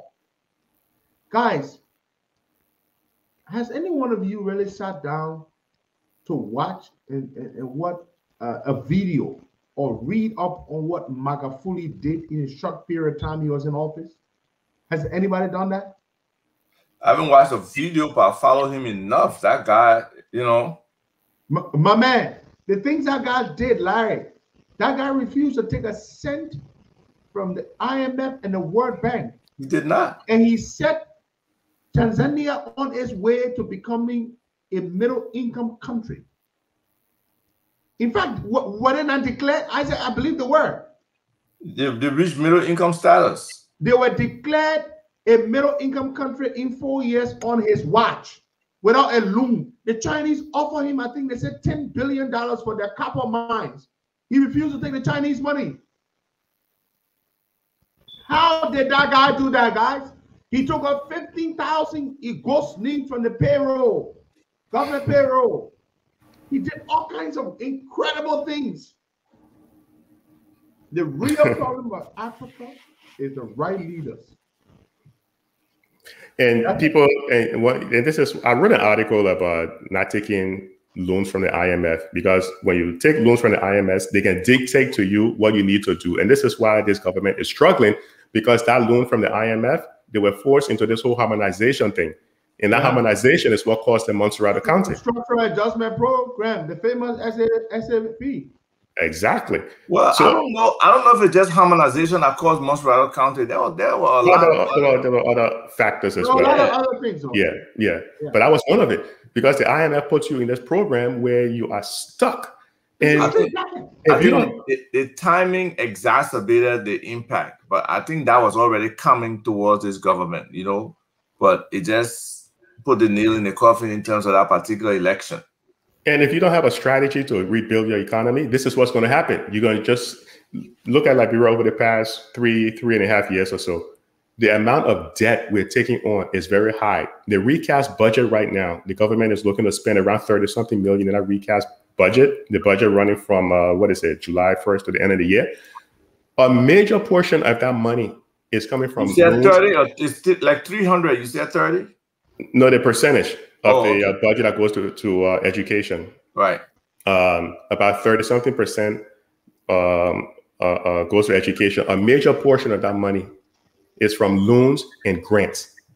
The government is not raising any new money in terms of tax or revenue.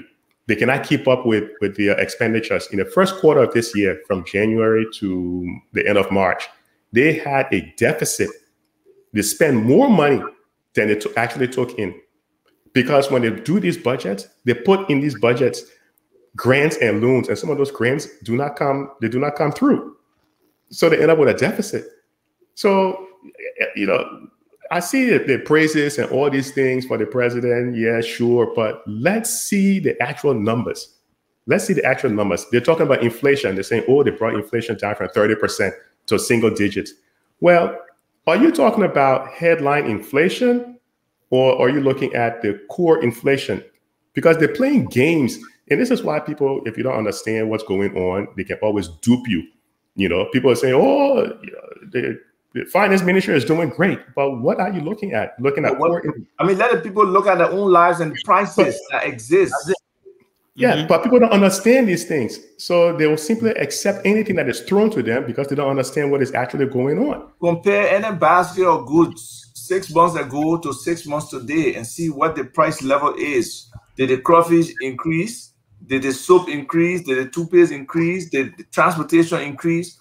All of those things are in that basket of goods. That's why when you hear people coming out there and saying the government is doing this and that, you ask them, what is the source of your information? And I heard a funny thing yesterday while I was browsing through social media, and I tuned in quickly to Spoon TV briefly. I think it was yesterday, and Abdullah Katama made a statement in terms of how well the government was performing. And I believe it was Francine that asked him, what is the source of your data? And you know what he said? He said he heard it in the chat room. What? He said he got that information from a chat room. I said, okay, I'm out of here, because this is not a very serious But he's talking about to be a serious man. He actually he's a smart guy. He's a smart guy, and he's on the air giving data that he's picking up from a CDC chat room. Of all places, a CDC chat room. That's what you call motivational blindness. The bastion of ignorance. That's why, look, I'm not going to, look, if anybody wants to have the debate on how well the government is doing, let's put out our sources and let's dish out the numbers. Let's discuss it. How well are we doing with infant mortality, maternal mortality? How is the economy doing? I'm still waiting to see if the economy is going to grow at 3.5%.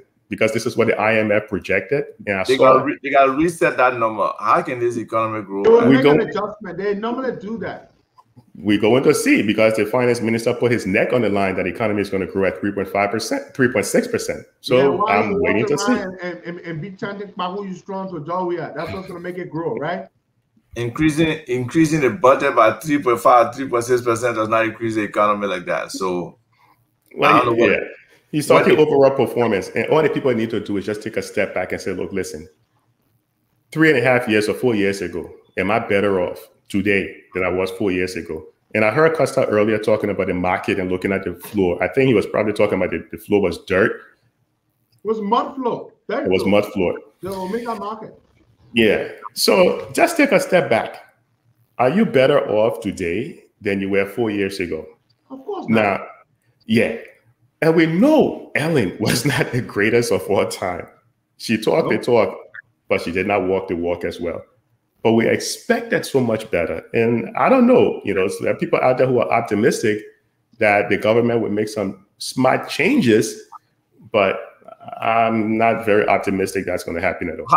How long have people been hanging on to that hope that government will make some substantive and quality changes? We know hope is not a strategy, but some people think that's a strategy right now. It's not. So, my expectations and just to throw this out there, like Bob Marley said in his song, "I don't want to wait in vain."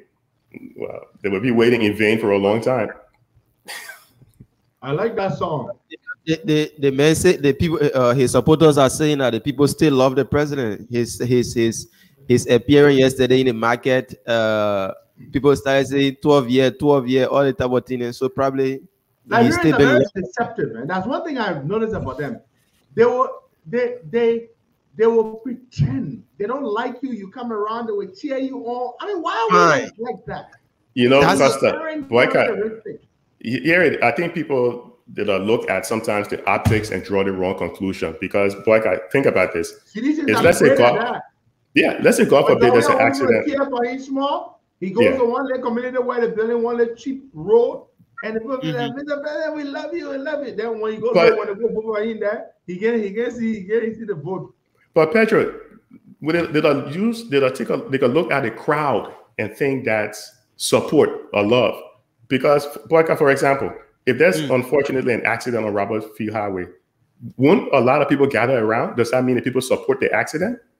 No. It's just curiosity. No. Yeah. If there's a fight on Tubman Boulevard, there will be a large crowd. Doesn't mean that people supporting the fight.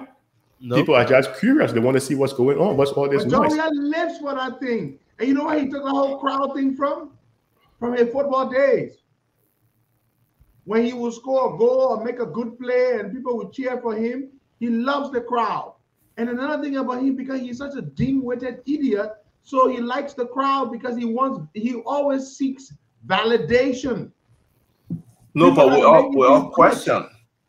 Well, Costa, the crowd appeal is still very strong for the president. So it's very strong for him. But how do you wait? I disagree with that 100%. But Larry, just before you come in. But Larry didn't understand what we're saying. No, but then again, Isaac, if he really does crave the approbation of the crowd, why does he not do well with the people? But right? that's oh, you see, now you see, Costa beat me to my question. How do you yeah, go ahead. How do you reconcile that, Larry? Costa, how will you know that with him saying he know that he not doing anything? With him saying he know that he's doing something for the people. That's why he's doing what he's doing now. No. But hold up. Wait. Larry, and I want Larry to answer this. Yeah. We've had successive elections. in which this man has done very badly.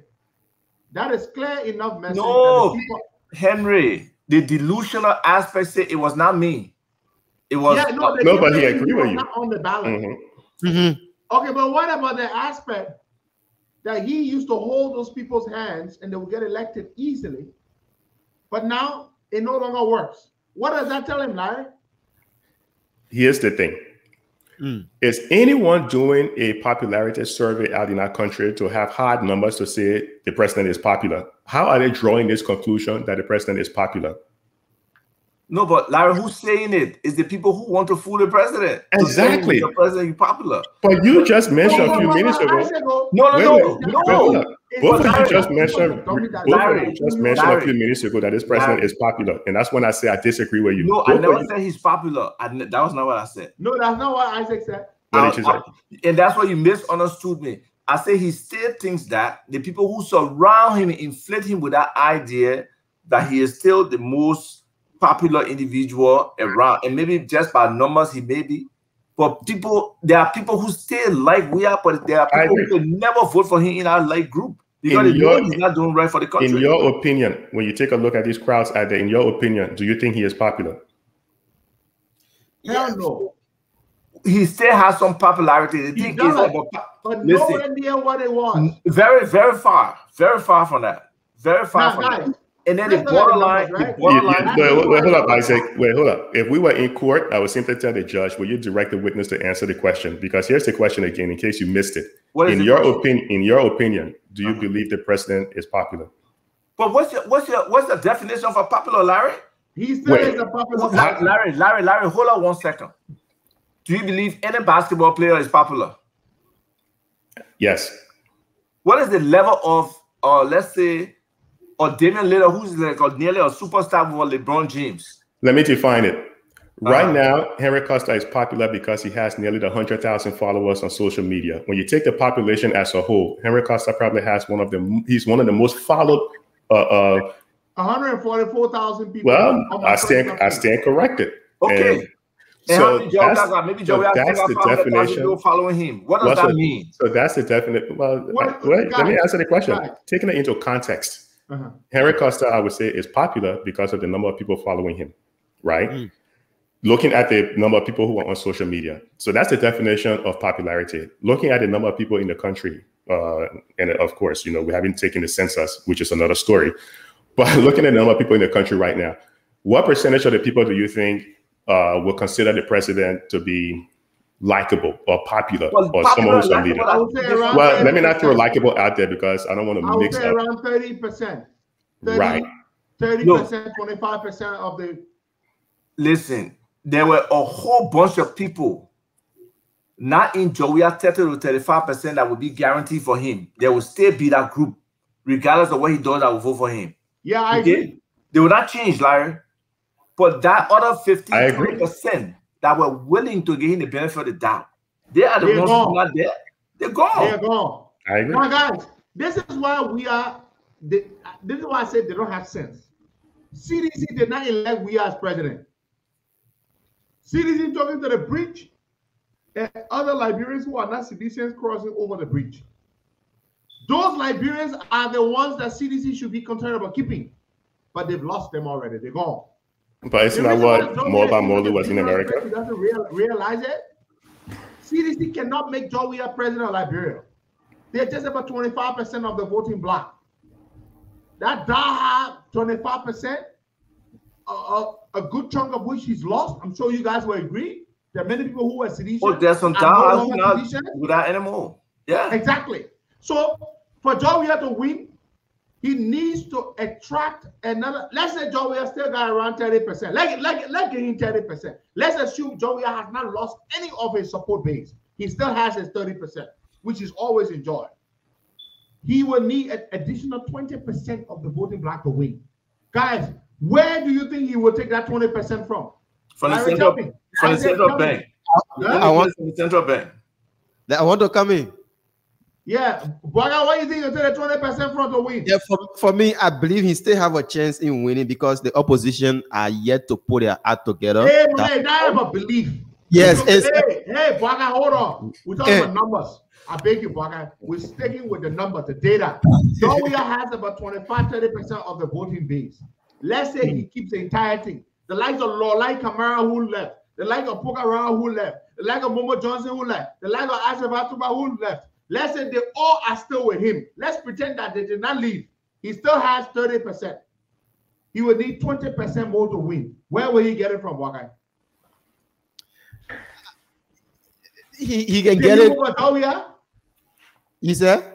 Did you vote for Jawia in 2017? No. Would you vote for him in 2023? If there is some changes from now to 2023 to better people's life, now only me, probably. Who knows? Okay, I did not vote for him. Vote for him. I'm sure Larry will never vote for him. I'm sure Isaac will never vote for him. Never. So the point here is, guys. Oh, Isaac. I was about believe. We're talking about numbers. Isaac, you not vote for the man? What sense will it make for me to vote for somebody? Thank you. The reason why I supported them was because I believe they love Liberia.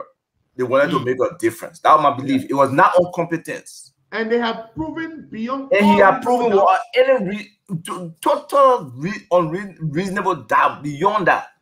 Where he don't love Liberia. He doesn't love Liberia. He doesn't care. It's only about his own personal enjoyment. That's the focus. How can I vote for that person? How can I even tell anybody go vote for George Weah? How can I do that? I can't do it. No way. Wait, let's take a step back, because Steve Watson over here is saying it's the economy that's going to cause George Weah to lose in 2023. Let's take a step back to listen. Disagree. Right. But what Boyka was saying also is, if there was something to change in the economy, essentially this is what, right. But if the big if that were to happen, because they set the bar so low, the economy over 3 years is gone from bad to, like, I don't want to denigrate anyone, but to say worse, lack of a better word. But the economy, the bar has been set so low that if there was to be any kind of meaningful change, it might influence. It's just about rice price and stuff. Yeah. I agree, Larry. But even rice price, he would not be able to fix it. But guys, how can you fix anything, guys? Anything. Isaac, where you coming? Isaac, how could you fix a problem when you don't believe there is a problem? Now that's a good question. Go ahead, Isaac. No, they say he's the best freaking president ever. Everything is a first. Everything is the best. Yeah, so the first thing to solving a problem is to recognize you have a problem. No, go ahead, Isaac. No, Larry, you can create any scenario that if you're given certain conditions and it happens, then things can change. And you can even get yourself to believe that. But talk to many seditionists, even the ones that are parading around here, the reality of re-election is slim to none.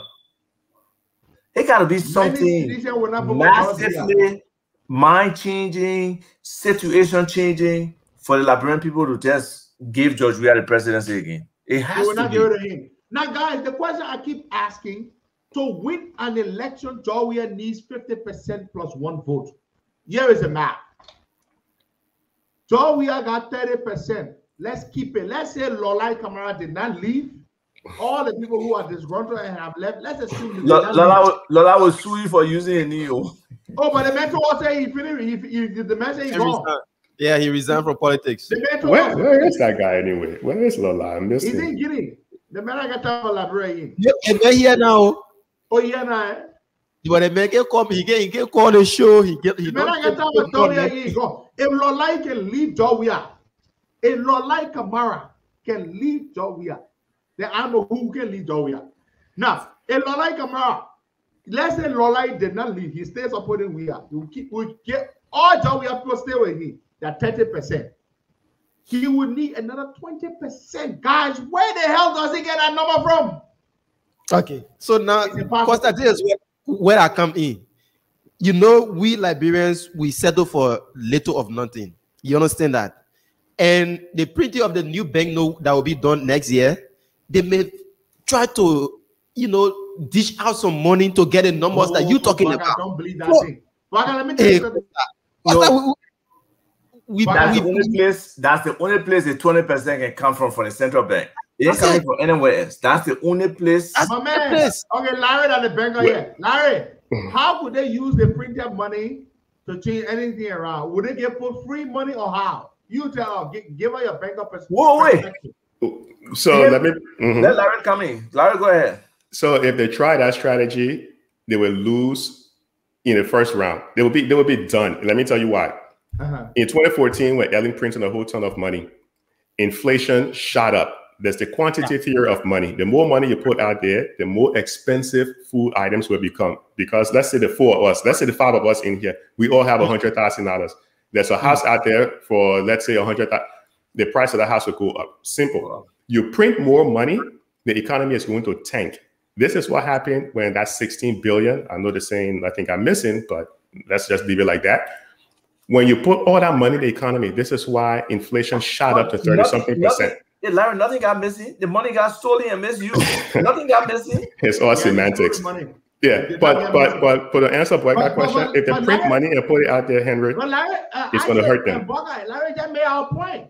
You dump that money out there, you will suffer the people more. Exactly. It will lead to inflation.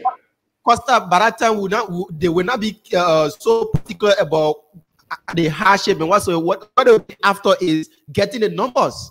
That's all they want. But you don't understand. That money will be spent quickly. What Larry is saying, Larry, let me just try to explain to you. You put too much money out there into circulation, prices will go way up the pole, get value even more.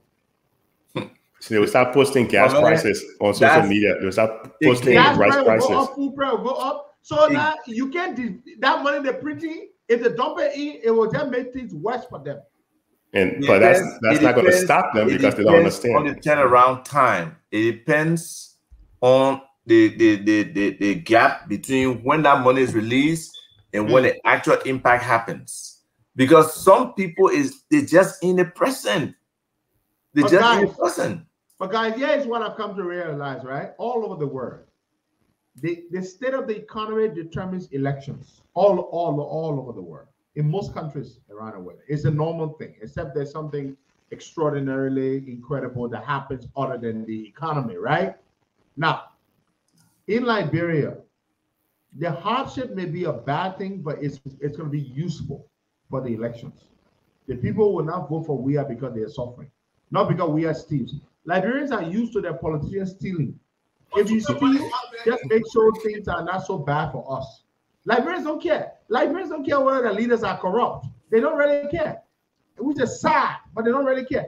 They don't vote against you because you are corrupt. Only a few of the voters will vote against you because you're corrupt. Most of the voters will vote against you because they are getting help. And unfortunately for Weah, he will not be able to turn the economy around. Guys, today is the 30th of July. August is right there. Now, by the time we enter August, we've only got 4 more months to go before the year ends. 4 months before the year ends. Then we're talking 2022. We're about to enter 2022, guys. We're just on the precipice of entering 2022. When we are in 2022, we'll literally be saying, yeah, your lesson right there. From 2022 all the way, guys, from the beginning of 2022, it will be election year. What difference would Georgia be able to make that will turn things around for him? Not possible. Now, the people that consider we are voting for him in the second round of 2017, these people are not going to vote for Georgia anymore. So where is he going to get these voters from to win an election? It's not possible. I'm with you. I think regardless of whatever bitterness, and Boyga is saying the opposition are working together, I believe they will still come back to center and work together as opposition in the second round, regardless of which way they go. The opposition will not win because they're doing a great job, because they are not.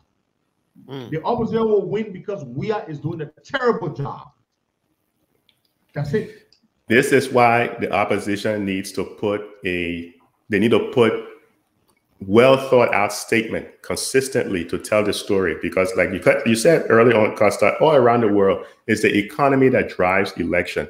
This is why the strategist for Bill Clinton, Jim Carville, he said years ago, it's all about the economy, stupid. If you don't focus on the economy, you're losing it. You're absolutely correct, Costa. From this day, there's 26 months and 9 days before the election in Liberia. 26 months and 9 days. And I can give you the minute and seconds if you really need that. But here's the thing. By the time you start trying to change the economy, it takes time for that to go throughout the entire system. The people right now in the interior are catching hell. But that's why I told you the lag, Larry, that time frame where the impact takes place and the change happens. But they're looking to put money in the economy right now. They're looking to print money and put it there right now. And they will do it because this is the mentality. This is why places like Zimbabwe had hyperinflation, Argentina had hyperinflation, because, and this is why you don't put government in charge of central banks. Because politicians will always think about the next election and go ahead and start printing money and will destroy the economy. They don't have the mentality to think long term. That's why when Patriot became governor of the central bank and he said, "Oh, I'm here to do anything that the president wants," I say this guy is the worst statement any central bank governor could ever make. You don't do that kind of stuff. So by printing money, it's going to harm the economy, and that also is going to lead to people feeling the pain, and eventually it's going to lead to the current government losing power. And it's not going to be because the opposition is doing anything, like Costa said, they're doing anything special. We the one doing the job. The opposition ain't doing nothing. Period. They don't like the year, but that is the truth. What do they do? They're just waiting for election. But you gotta give the opposition the time to see where they are. Right now, the opposition the opposition is not, they're not telling the story. They're talking about superficial stuff. When you see them on social media, they're all discussing superficial stuff. They're not talking about the education system. Isaac, look, Larry, tell me the last time you heard the opposition mount the podium and provided alternative policy prescriptions, alternative policy ideas to the problems we face in the country.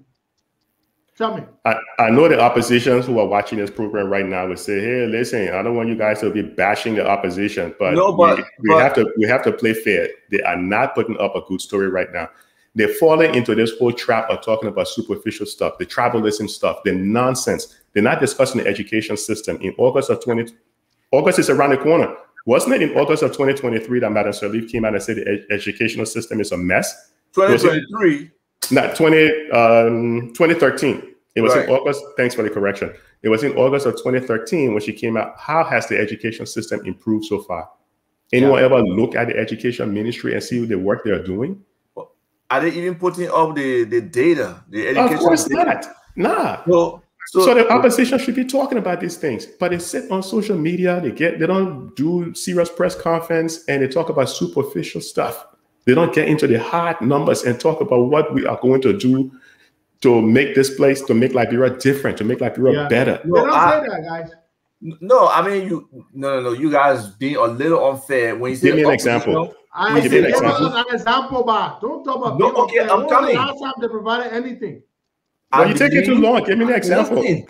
I believe in Joseph Boyka's wherever, like I think he had on Spoon TV or so. He gave some policy information.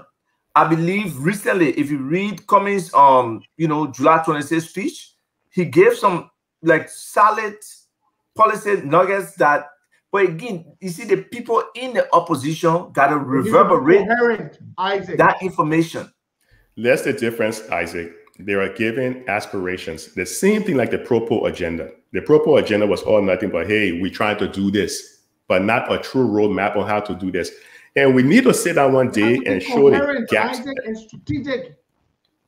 Yeah, that's what we are missing. So again, I'll come to you folks. You tell me how many of our people understand the big picture of development, the building blocks, the different pieces that have to come together. That somebody would go. No, it's still superficial for most people. That's true. This is where you come in and you educate the people. Because you want to have an informed, grasping how exchange rate. Inflation. I don't have to tell you how exchange rate. I can tell you the price you're paying for rice. I would tell you something. I would tell you a story of how your life has gotten worse, or I would tell you a story of how your life has gotten better. I'm not going to talk no high level economic or finance. I would talk the language that you understand. I would talk rice, gas price. If the man who feeling that hunger pang or that transportation pain, if he cannot understand that, and he got to wait for some politician to deliver that message to him, then that's a major problem. It should be like Henry said earlier, how am I going to change your life? How can you convince that person? You know, you're not educated, you know, you're not going to college, but these are the steps I can take that you can get a better job. This is how I change the economy. Those are the kind of things that people would be willing to buy. You may not even be perfect in your, you know, rendition of your economic explanation to that person. Don't get technical with people like that. All you do, you keep it simple. That's what I'm saying. You got to be I specific agree. to their situation. How can I change your life?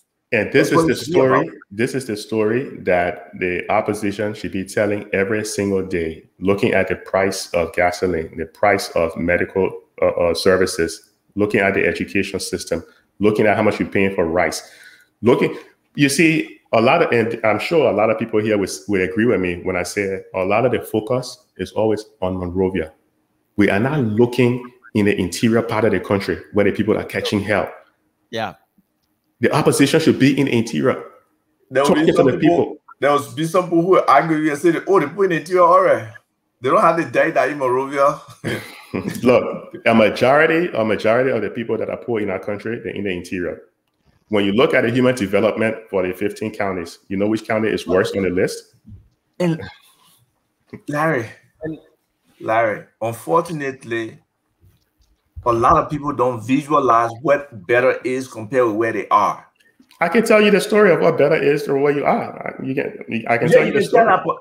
Until you do some kind of demonstration for them to feel it and let it impact them. But that's what it means to educate. That education has to be practical for our people. And people got to have show and tell. Are you saying we cannot create a practical means to educate the people? I'm saying most people would not go that far to do demonstration projects. But this is why I'm saying we need to get the opposition to change the narrative, to change the strategy. Maybe we start by trying to change the narrative. And that's another issue. Are there people in the opposition, you know, really willing to do the work, to dissect the data, to be able to put together a real roadmap, that's a how-to roadmap versus an aspirational roadmap, like you said? No, they're not. Most people are not willing to take the time, Larry, to go through central bank by central bank report, extrapolate that hard information, put it into a spreadsheet, do the comparison, can bring a graph. You can show somebody a visual that can convince them that X, Y, Z is happening. They don't want to do it. They don't have the expertise internally as well. They gotta look outside for help. With those kind of technical things, you can actually tap into people who are not necessarily party members. There are Liberians out there with those skills, but it's about the reach out. Then sometimes again, even the point get a job here, the insecure who can bring that man who know all that kind of thing there, you think they will hire or two. So.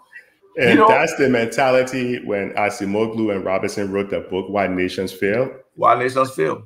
That is the reason why Liberia is failing the way it is failing. This is the reason why when the president from Mali was preaching and saying one thing, he couldn't walk the walk. Because when it turns around, when he's in power, what does he do? He hires incompetent people.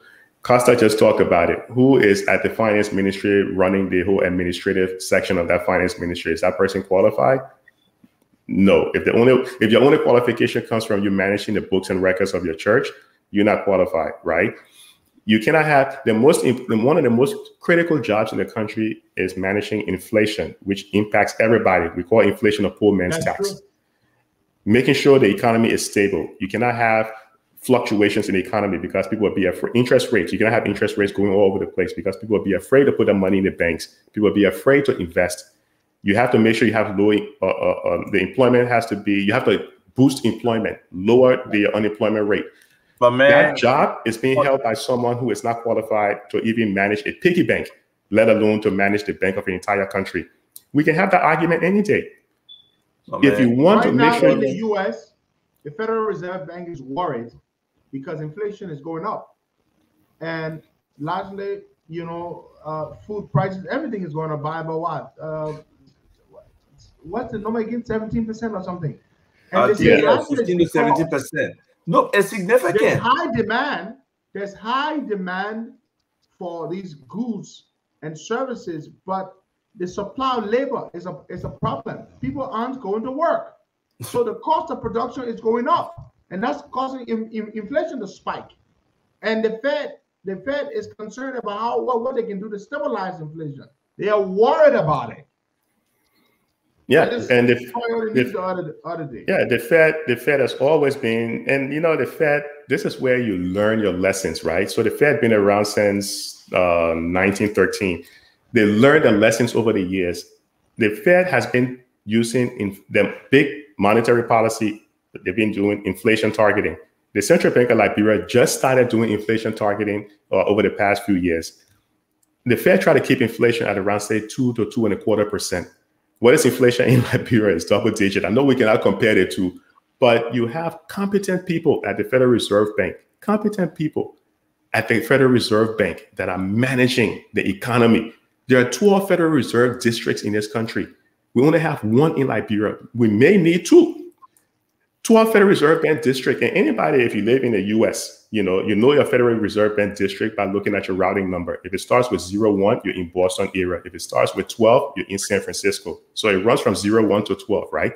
You know, it was so funny, Isaac, you gave my number to, what his name, Zuckerman. He called me up and he was discussing the work that he does, and the guy is brilliant. So, you know, I take it back a little bit. I was harsh on the CDC saying, you know, you guys didn't have a whole lot of competent people. I was a little harsh. So, but he explained. Who care about your harshness? You didn't who competent, I don't know the competent. So he was explaining, you know, what he does. And I said, okay, well, I can tell you one thing, you know, and I'm just going to throw this out there. So I told him, I said, well, I know you guys are using the IMAT and OMAT numbers and the whole. And he said, whoa, you know, how'd you know that stuff? I said, my man, I ate that stuff for breakfast. But you need competent people in certain sectors. We don't have it. And that's why when our people go to we don't want them, go to places, look, there's language for every discipline, for every sector. There's sector-specific language that if you don't speak, the people in that sector know that they person know anything. They person not on our level. And so a lot of people who go to these meetings, maybe they just go to take picture and put on Facebook. But they don't participate in the substantive discussions that they're supposed to be having. They're not delving into the sector. When was the last time we had a labor report? You talking about jobs and employment? When was the last time we had a labor report? Thank you. The way how unemployment is calculated in the country needs to be changed because it's absolutely disgraceful. They're not putting the real numbers out there. Unemployment, right? Somebody at the airport sent me some pictures recently. These pictures show a plane load of Turks, people from Turkey. Some of them are cooks, they're drivers, they're mechanics, and some of them are engineers. And these people were coming in, every few months they come in, every few months, another batch leaves, another batch comes in, fresh batch. And these people come to work for M&G Gold or B Mountain. They're working for a gold mining company. Now, the Ministry of Labor sells these jobs. I call it selling jobs, $1,000 a piece, because the work permit is $1,000. So the government prefers selling the job of a mechanic or a bricklayer or a forklift operator to somebody from Turkey for $1,000 a year, because that's what they pay for the work permit, as opposed to a local person getting hired and paying income taxes from their earnings or on their earnings. You're talking employment. You're talking that man who makes that money, that foreign guy is taking his salary abroad. The local person would spend that money in country. It would help the economy. He will pay taxes. It will be good. But of course, but why you carrying people to B Mountain? Look in the supermarkets. Thank you. Sure. Yeah. I mean, look who the people look even to that, what they call the place there, right? New Era. That place right there. Who behind the thing making the juice or making the food or something? But guys, you know, let me tell you something. when you guys talk about what the opposition should be saying, these are the things I'm concerned about. These perennial problems, these age-old problems with our system, where we sell our jobs to foreigners, low-level jobs that Liberians are qualified to do. For example, go to the foreign companies, the likes of ArcelorMittal and APM Terminals, those companies, right? According to their very concession agreements, they should have Liberians in certain positions, key management positions. We have reneged, we have abandoned, we have refused to demand that those jobs be given to Liberians. APM Terminal still has Ghanaians and people from Togo and people from Benin in those key positions that Liberians should occupy. Gentlemen, we have a fundamental problem. Now, but where's the Ministry of Labor? Myself, how sure am I that the next government would be able to really fix these issues? These are the fundamental governance issues. And we don't protect our own people. That's where they have to make the promises. Unfortunately, it is a promise that is where they will change. That jobs for Liberians will be for Liberians. Industry that are set aside for Liberians, they will move towards manpower development, skills training in those industries, and let Liberians run them. They gotta make promises. It's worrisome. The country is worrisome. Where we are is very, very worrisome. Are you optimistic? Huh? Are you optimistic it will change? I mean, it will change only if the people make a real change. If the people bring in competence. Are you optimistic? Are you optimistic it will change? Are you optimistic? I mean, I'm not bullish, yo. I'm in between. I'm not bearish like you guys, but I'm not overly bullish. But I believe it can happen. I'm lukewarm. I'm warm. I'm warm. It's look, because of our population and the size of our country, I believe change can happen. I believe change can happen. But I also think you guys. You know what scares me, guys? What scares me? Okay, Henry. What political party do you belong to? I belong to the ALP. Okay. But I don't believe in political parties. I think it's absolutely rubbish. I missed it. What scares Costa? I missed it. Oh, okay. Let me go back before I ask my question. What scares me, Larry, is our history. Consistently, every son of a swine who comes to power consistently does either worse or does the same things that the people before him did. That's what scares me. So my thing is, why you think the word change has all kind of inflections? Change for hope, change for this. Yeah. Because change is necessary. Consistently, we've had bad leaders. Why should I be very excited that this time we're going to have a good leader? That's what scares me. And it is based on that historical nature that you can only be pessimistic. Because historically, we've seen the native men come in, because they were saying... move the ethnic and tribal thing. Well, let me say this. People were dancing in the street that the Congo people were born rogue and the native people were born soldiers or whatever that chant was. It didn't work. They tried everything else, and everybody who came in after the previous one, we ended up in the situation where we are today. Yeah, you came on mine, you came on power, still full for you. Exactly. We've seen all those chants. That's why you can only be pessimistic. But it is not all Liberia's fault or Liberians' fault, because there are outside entities who have their hands so far up in our political system that they're manipulating people. But still, I believe in free will.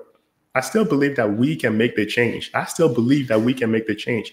But we have to make an effort together, a concerted effort, come in together and make it happen. In as much as I'm pessimistic because I don't believe the change should be immediate.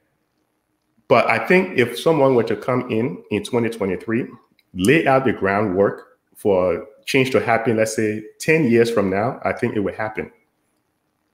And that would be based on what I've always been saying, educating the younger people right now to have some ethics in them, to have some moral values in them so they can grow throughout the system. Because right now we're just taking people that person would have to lead by example To do that, that person will absolutely. Not you. You have to set the stage. No, man. It's just sad, man. You have to set the stage. It worries me, guys. Do I believe that Joe Bugger is a good man? I do. Guys, let me tell you the truth. He's the one I want. I support. Do I believe he's a good man? Do I believe he has integrity? I believe. You know what worries me? I said, hold on. Let me tell you what worries me. What worries me is that whenever these people are, they show signs that they know what they want to do and they're good and they come to power, then for some reason they become different. That's my point. That's my fear. So right now, I don't doubt his integrity. I don't doubt his vision. But what I'm scared of is that it's because we've been wounded so many times. I'm thinking, will he be different when he elected? If elected. That's where I come from, guys. And I can understand where you come from, but I think it's more that I don't think you really believe in Joe Boyka's ability to make change. I do believe in it. I genuinely do. Let me tell you what I expect of Joe Boyka. I said, listen to me. No expectation, and your belief based on capability, competence, exposure, experience are two different things. Isaac, you asked a question. Let me answer. Go ahead. I'm not stupid. I have sat down. I have done my reasoning, my analysis. I have decided in my mind, this is what I can realistically expect of a Boakai presidency. This is what I should not expect from a Boakai presidency. Boakai will not be a Jerry Rawlings. He will not have the fire in his belly. You will not see him out and about everywhere, running around, seeing to if personally that things are done. But this much I can expect of Joe Boakai. Boakai will instill integrity and demand the end of the culture of impunity, and he will be intolerant of corruption. Do I believe that Boakai has these bold, revolutionary, radical ideas like Lee Kuan Yew, that Boakai will modernize the economy and do all these things over? I don't believe that. I don't. But do I believe that he can stabilize by bringing the right people on board? Do I believe Boakai believes in hiring competent people? So I look, Boakai, first of all, Boakai belongs to a different school, a different era, completely. He does. So and no, I'm going to be honest. Boakai is not going to be a Paul Kagame with molding smart, brand new, fresh ideas like that. No, he does not. But credibility, respectability, statesmanship, and those things, integrity, he will bring those things. So my expectations of Joe Boakai, I believe, are realistic. What do I expect of a Boakai presidency? Do I believe that we will start seeing a government that will be investing tremendously in solar power and wind turbines and building a smart banks and a smart economy? Not really. But wait a second, Pedro. Hold on. Drive that sort of agenda. The president himself needs to be in line with that sort of thinking, right? But realistically, I will let Larry catch you there. I'll come for the Larry, I'm not going to catch. I'm not going to. Joe Boakai. So on T-Max 50/50 show, Boakai said one of his strategies would be to hire the best. So when you say that you don't think Boakai will come up with some innovative plan like a Paul Kagame, Boakai doesn't need to come up with a plan like that, because if he hires the best people and put them around him, we're just talking about advisors. Those people then should come up with those strategies, because the president in of himself just needs to show leadership, set the ground rules for things like corruption, which is the big killer to development. So if he can set the ground rule and saying that he himself disclosing his assets, he's not going to be corrupt, and he hired the key people around him, they can come up with the innovative ideas. Don't you agree? Well, that's another thing about Joe Boakai. You see, let me tell you something. More than anything else, guys, the one thing I want from the next president more than anything else, I want to be very clear about this. The number one thing I want from the next president, intolerance of corruption. One, and first and foremost, somebody who does not care about getting rich at the expense of his people, and that's Joe Boakai for you.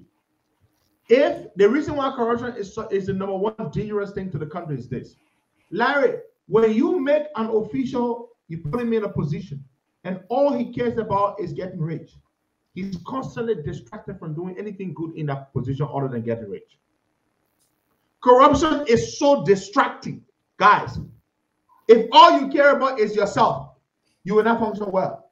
But if you remove that distraction by punishing those who are corrupt, they will be compelled. Let's talk about the legislature. Why do they support everything the president does? And because I can tell you this, Joe Biden will not bribe no lawmaker to ratify no concession agreement. And I can tell you for sure, Alexander Cummings will not do that. I believe Alexander Cummings. I'm not saying Cummings will. Guys, no, I didn't say you said that. Cummings, I'm just telling you from my perspective. Cummings has a history of working in a place where he's demonstrated integrity. Right. I think governance and good governance will be a key pillar of whatever Cummings does. He's not going to take. Here's the advantage that Bwaga has that Cummings does not have. Bwaga has worked across several governments. He has experience that Cummings does not have. He knows. Let me tell you something, guys. Hold up. I say experience is the best teacher, period. But it depends on what you are calling experience. I'm coming. In this place, Bwaga knows I'm going to move it from here and put it over here. You know what made Toma was more successful than Tamba? Because Toma was vice president for 19 freaking years and saw how corrupt and how bad the government was. And you and I both agree that Toma was the best president Liberia ever had.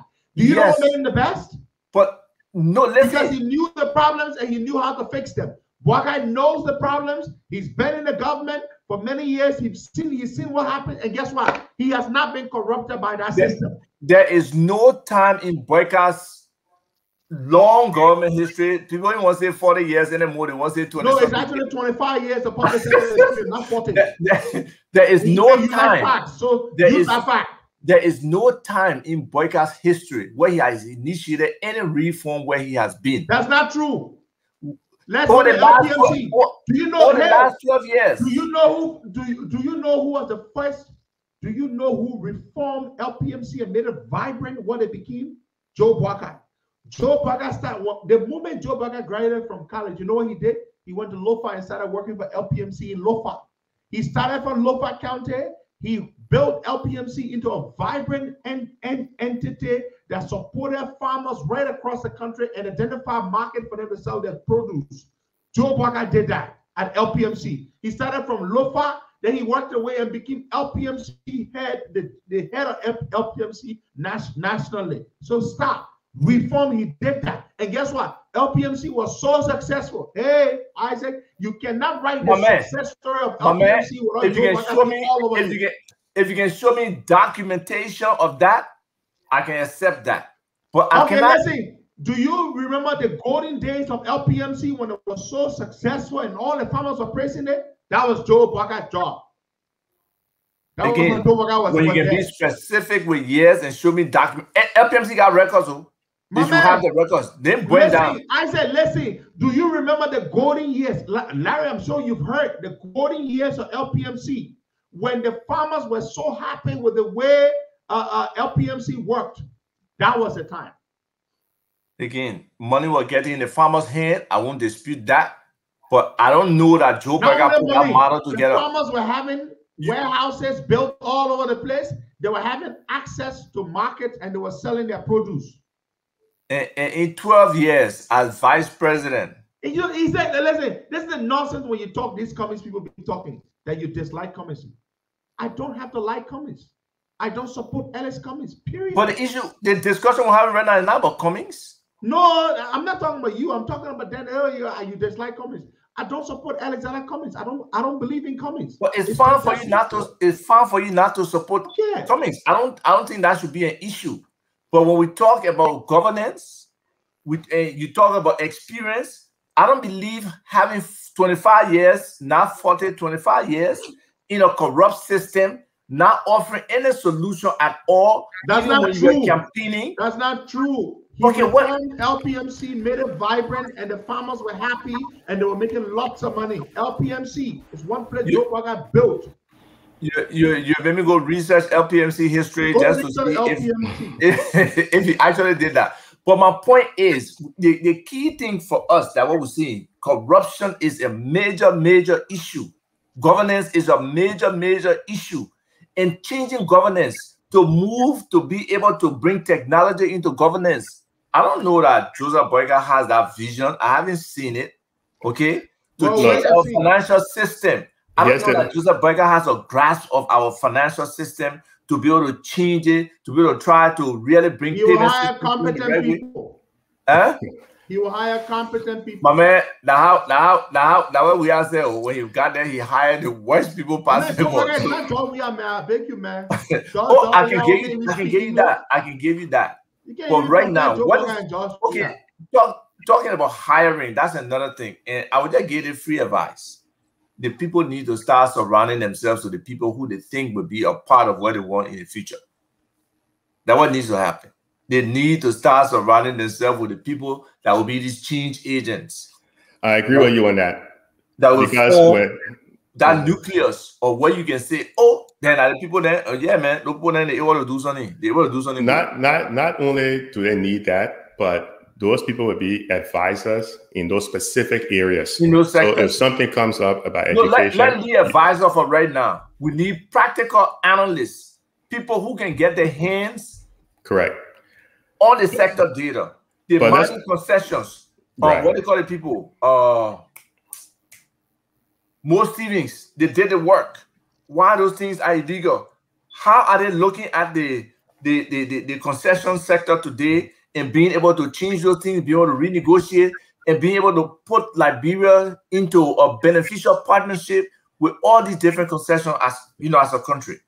Who's look at the 5% equity right now? Nobody picking it up. And that's a legitimate case for Liberians.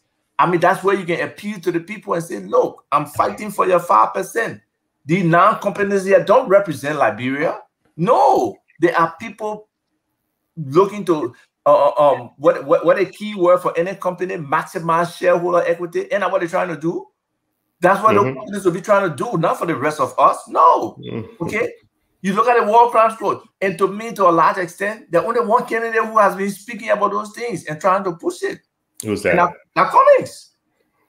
You're saying Boycott never spoke about war crimes court? The amplification of his message gets lost because of who coming after him to push that message.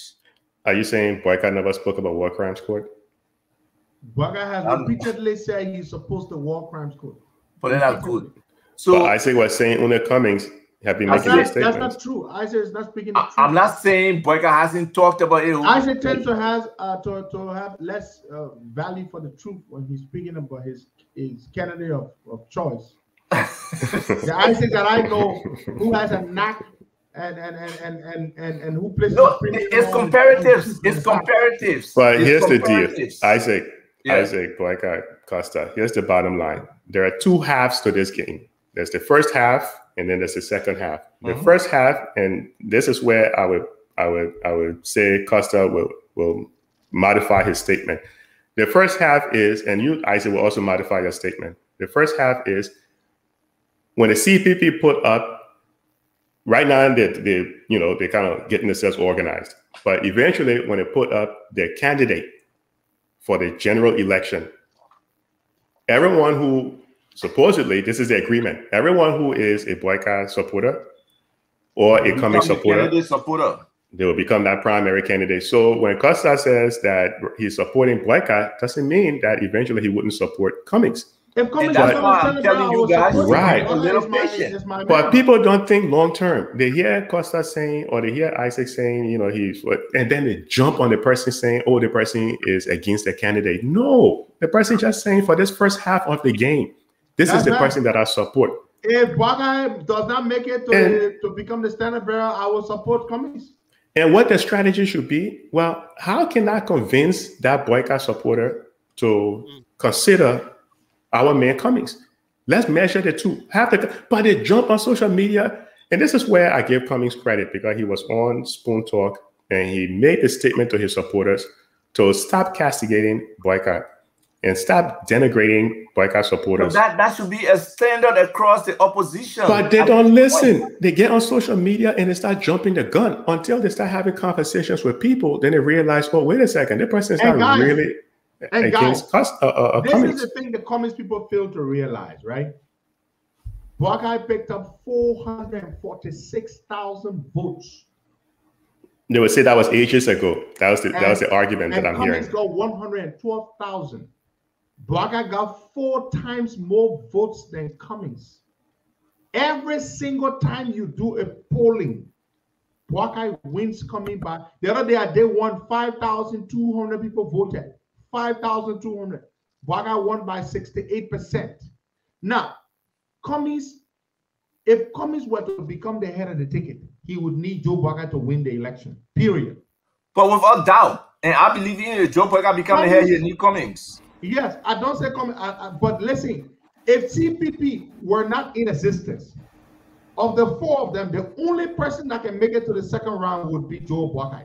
If all of them ran independently on their own, only Buckeye can go to the second round. Cummings will not smell the second round.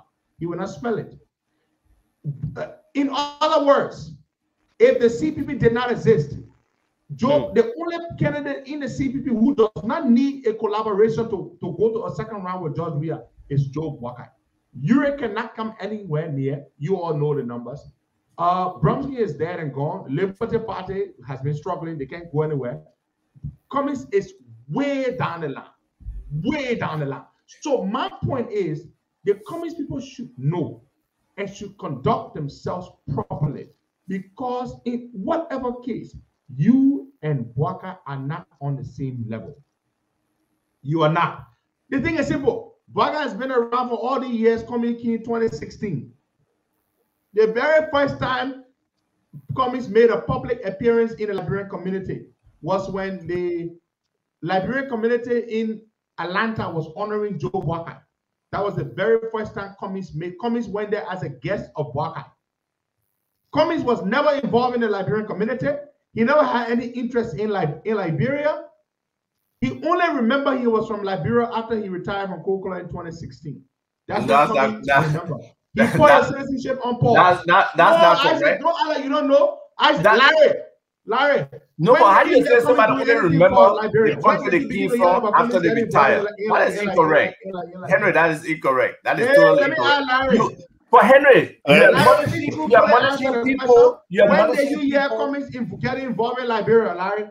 In fact, I'll give you the conversation, and I think Isaac was on that conversation too. I was having a conversation one time with George. Isaac, don't be smart. Yeah, George Fambule posted in a chat we were having, and he was advising the Cummings people at that time because Cummings hadn't made his intentions known. This was sometime a little early before the election, 2 to 3 years before the 2017 election, and the Cummings people were putting information out there of his intention to run for the presidency while he was still employed in Coca-Cola. And I remember George Fambule saying, whoa, you guys cannot do that stuff because the man is still working with his regular job at Coca-Cola. And that was the time I heard about him. So that was around sometime, maybe around 2013, 2014 or so. 2013. Yeah, that's when we're having a conversation. Okay, so it's obvious he was focused on his career. He was not focused on Liberian politics. But that does not restrict him from getting involved at any point. No, that's not what I'm saying. What are you saying? I'm saying he was never involved in the community. He never did anything in the Liberian community, even in the U.S., let alone Liberia. He only got involved when he retired from Coca-Cola. What can you point to and say that Joe Buckeye has done in the community? It's not about you see, that's Isaac. Wait, hold on. Isaac, you're running the old scam when someone gives you a legitimate argument and you flip it. It's like the CDC people saying, yeah, the CDC people say, oh, but Ellen did this. No. But that's the metric. That's the metric you use. Isaac was head of the Coca-Cola Foundation. What did the Coca-Cola Foundation do in Liberia? You can't come and say he was head of Coca-Cola Foundation. Oh, he was. Larry was Cummings not the head of the Coca-Cola Foundation? The foundation? He is the head, not the Cummings Foundation. I'm not sure about the No, Foundation. when you were president of when you were chief. Oh, I wasn't aware of that. No, I wasn't aware of that. I don't know that, Henry. Do you know who created the Coca-Cola Foundation? The Coca-Cola Foundation was created when Cummings was chief administrative officer. Yeah, I think I remember he did something to set up some foundation to help Liberia. I can't say 100% that I'm aware of that. Okay, okay. Let look that Coca-Cola money. Where he using the Cummings Foundation money for? He using it for Liberia? Yeah, because he wants to be president now. But is that a crime for him to want to be president? It's not a crime for him to want to be president. That is the reason why he and Bwaga do not stand on the same platform, because he was never involved for all those years. Let me tell you something. But you keep saying somebody is involved. You can't show me. You can't show me tangibles. You can't show me tangibles of the involvement.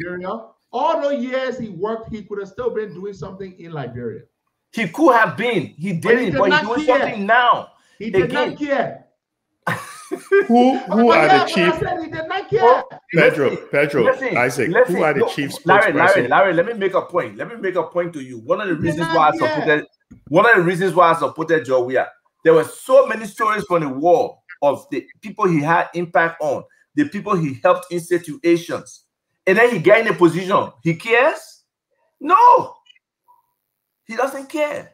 That's not the point. You change the point. You say about caring again. I personally, I could point to where Joe Weah did for people during the war, and living people can come and give their examples and stuff that he cared for Liberia. They won't carry the flag. I can't point to anything that Joe Bwaga did during the war years or the lean years of Liberia to say he did something. So that other comparison there is just off. Henry, you cannot deny it. Isaac got a good point. Let's look at the abilities of those individuals to impact our people. The abilities for them to say they will stand firm on principles, on integrity, and not allow corruption to just be the hallmark of the government. I like how the Cummings supporters are easily irritated and start cussing. But no. Those people. This is what Cummings been telling them to stop doing. They need to get a grip on themselves. Oh no! Not because you know why I'm allowed to talk about Cummings. No, but that's nonsense. I don't hate that's nonsense. When you're in the political space, I don't hate him. When you're in the political space, and I like how I can get under your skin.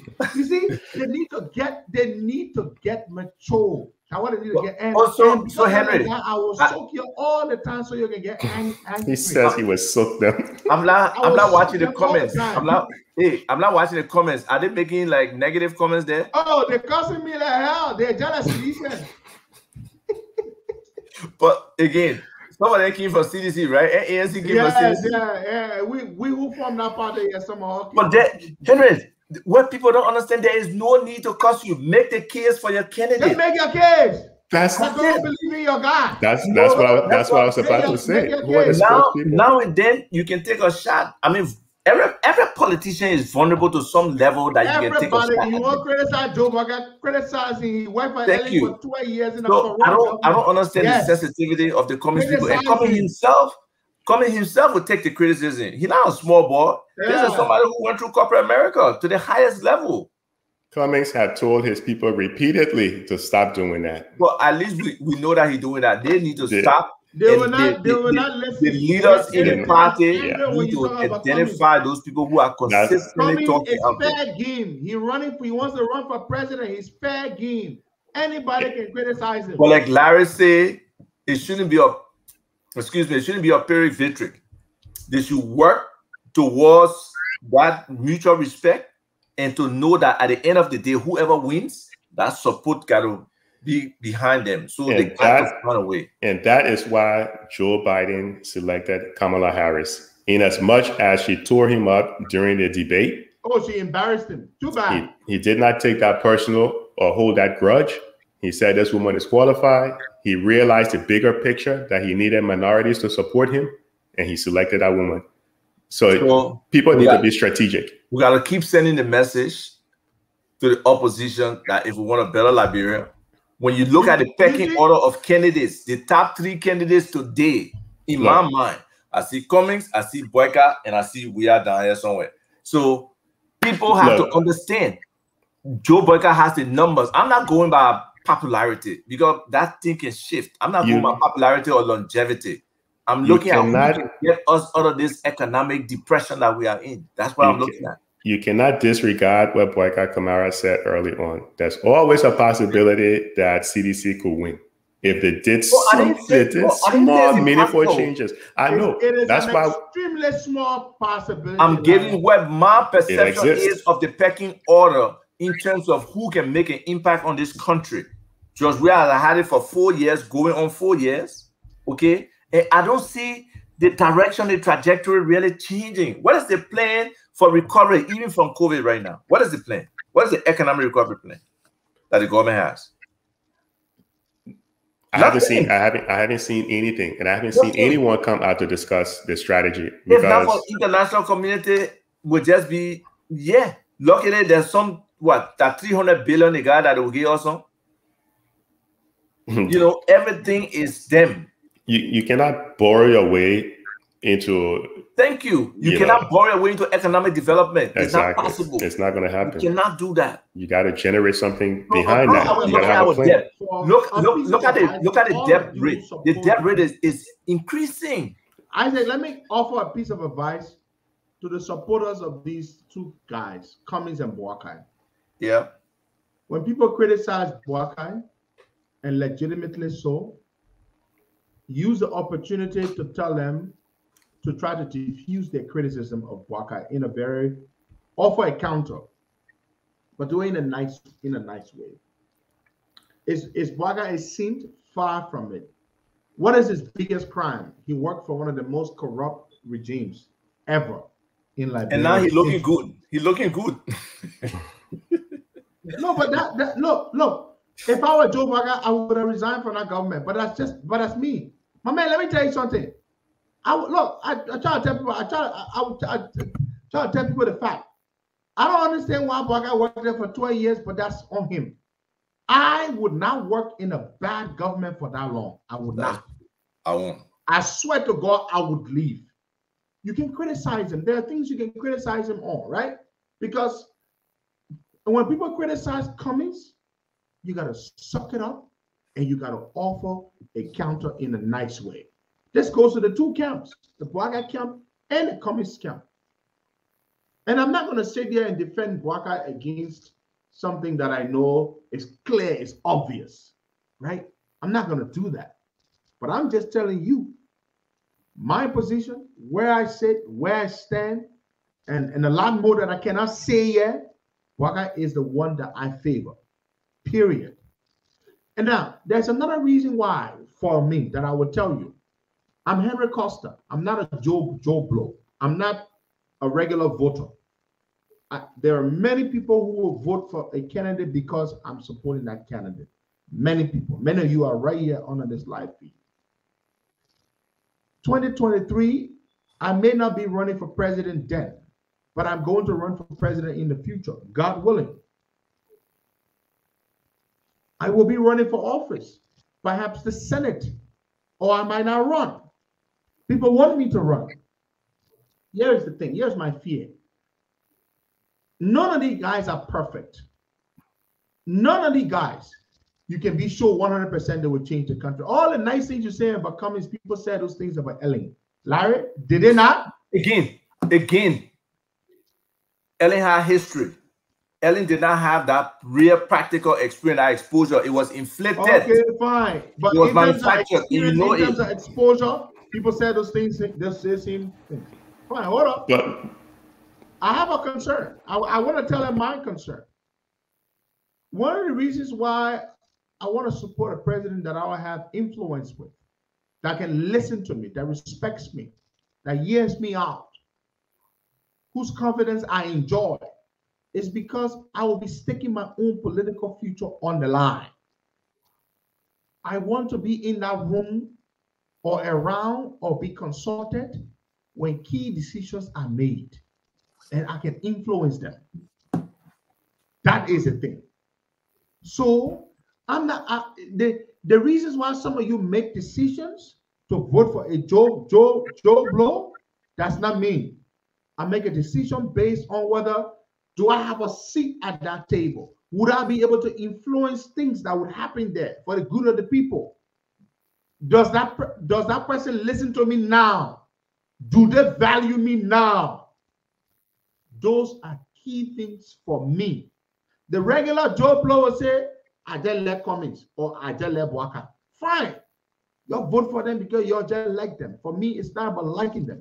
Do they listen to me? Because I speak for so many people who look to me for guidance and for direction. And at the end of the day, those people, the things we fight for, we represent, we have to, you see, that's what a coalition is all about. That people will support you from different backgrounds, from different groups. And I represent a particular group of people. And so I want to have a voice at that table.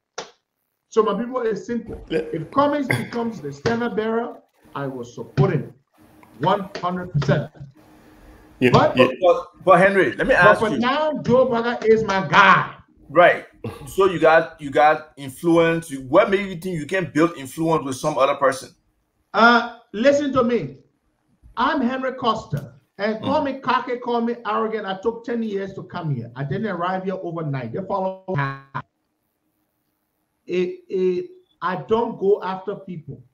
You want my support, you come after me. Simple. My support is not up for grabs anymore. I've already given my support to Joe Biden. It's pledged. It's made. I can do anything. You and I have gone back and forth with this. And we'll keep going back and forth. No, but Larry is my witness. Larry is solidify my position. Isaac has been trying to get me, be open-minded. I'm not open-minded on this thing yet. And what was the advice that I gave Isaac? Well, I told Isaac, I said, if Costa were to jump ship right now. in the middle of the ocean, he's going to drown. No, we're not in the middle of the ocean right now. We're not in the middle of the ocean. He's in the middle of the ocean. He already got the person he's supporting. He's in the middle of the ocean. If I was to flip right now from Bwaga to go to support Cummings, some of the very people who cussing me today will be. But you see, you using the word flip.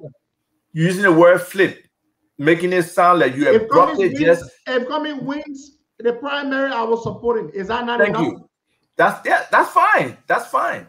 All I'm saying is, so why is it that ANC people are not recognizing that Costa eventually will support Cummings? Because people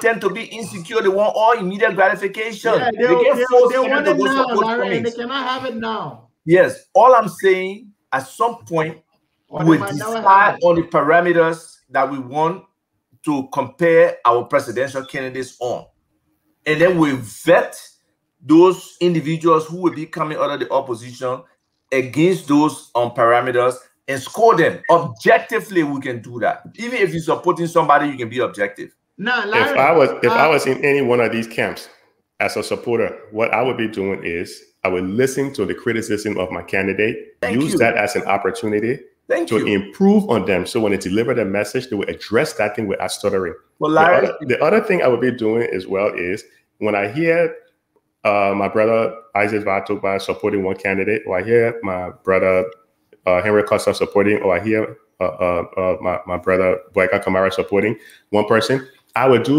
make an effort to convince them to join my guy. I would not castigate them. I would call that person up and have a conversation with them. Why are you supporting this guy? Here's my other guy over here. I would call Isaac Tuba up and say, look, listen, Boyka, Joe Boyka is the man because you talk about experience. He's been there. Weren't you, Isaac Vatupa, at a conference with a think tank in Washington, D.C. a few years ago, the Global Financial Integrity Group? You were in there, and I think, if I remember correctly, you were concerned because of the endemic corruption in Liberia and how people were going about doing it. Yes. Now, Boyka, in terms of experience, he knows how these scams are run in terms of changing invoices and all these things because he's been in that environment. He's seen it. But man, transfer pricing, they were scheming. Concession, kind of strong arming to have a percentage. Those things are things that are documented. Larry, it's not rocket science. It doesn't take 40 years in government. No. Wait, hold on. But hold on. If you haven't been in there to see them do it. Costa is very controlling. Who the hell does he think he is? I am Costa. You are not me. I took 10 years to come here. That's who I am. I have the biggest platform in Liberia. when this video is finished, Facebook alone, I will have 30-something thousand people that will have watched it, and many thousands will have watched the YouTube. Many thousands are listening via TuneIn, SoundCloud, all those platforms. It didn't happen overnight. I have 145,000 people who follow me on my personal page, 78,000 people on this page, 280,000 in my group. I am one of the most followed Liberians. I have the biggest voice in Liberia. That is what Costa is. Let them know we already we're not defined popularity. We're not defined that. You got nobody like me. There's only one Costa. All that is wonderful. Let's hope that you leverage. Who the hell I am? No. But again, Henry, that part of the problem. I said, hold on. I forgot to tell him, man. I was recognized by the prestigious Africa Report as the 33rd most influential African for the year 2020. You didn't pay for it. You didn't pay for it. Let's go find out. I didn't even know about it. Okay, so Henry, all I'm saying to our people, they got to recognize people for what they are.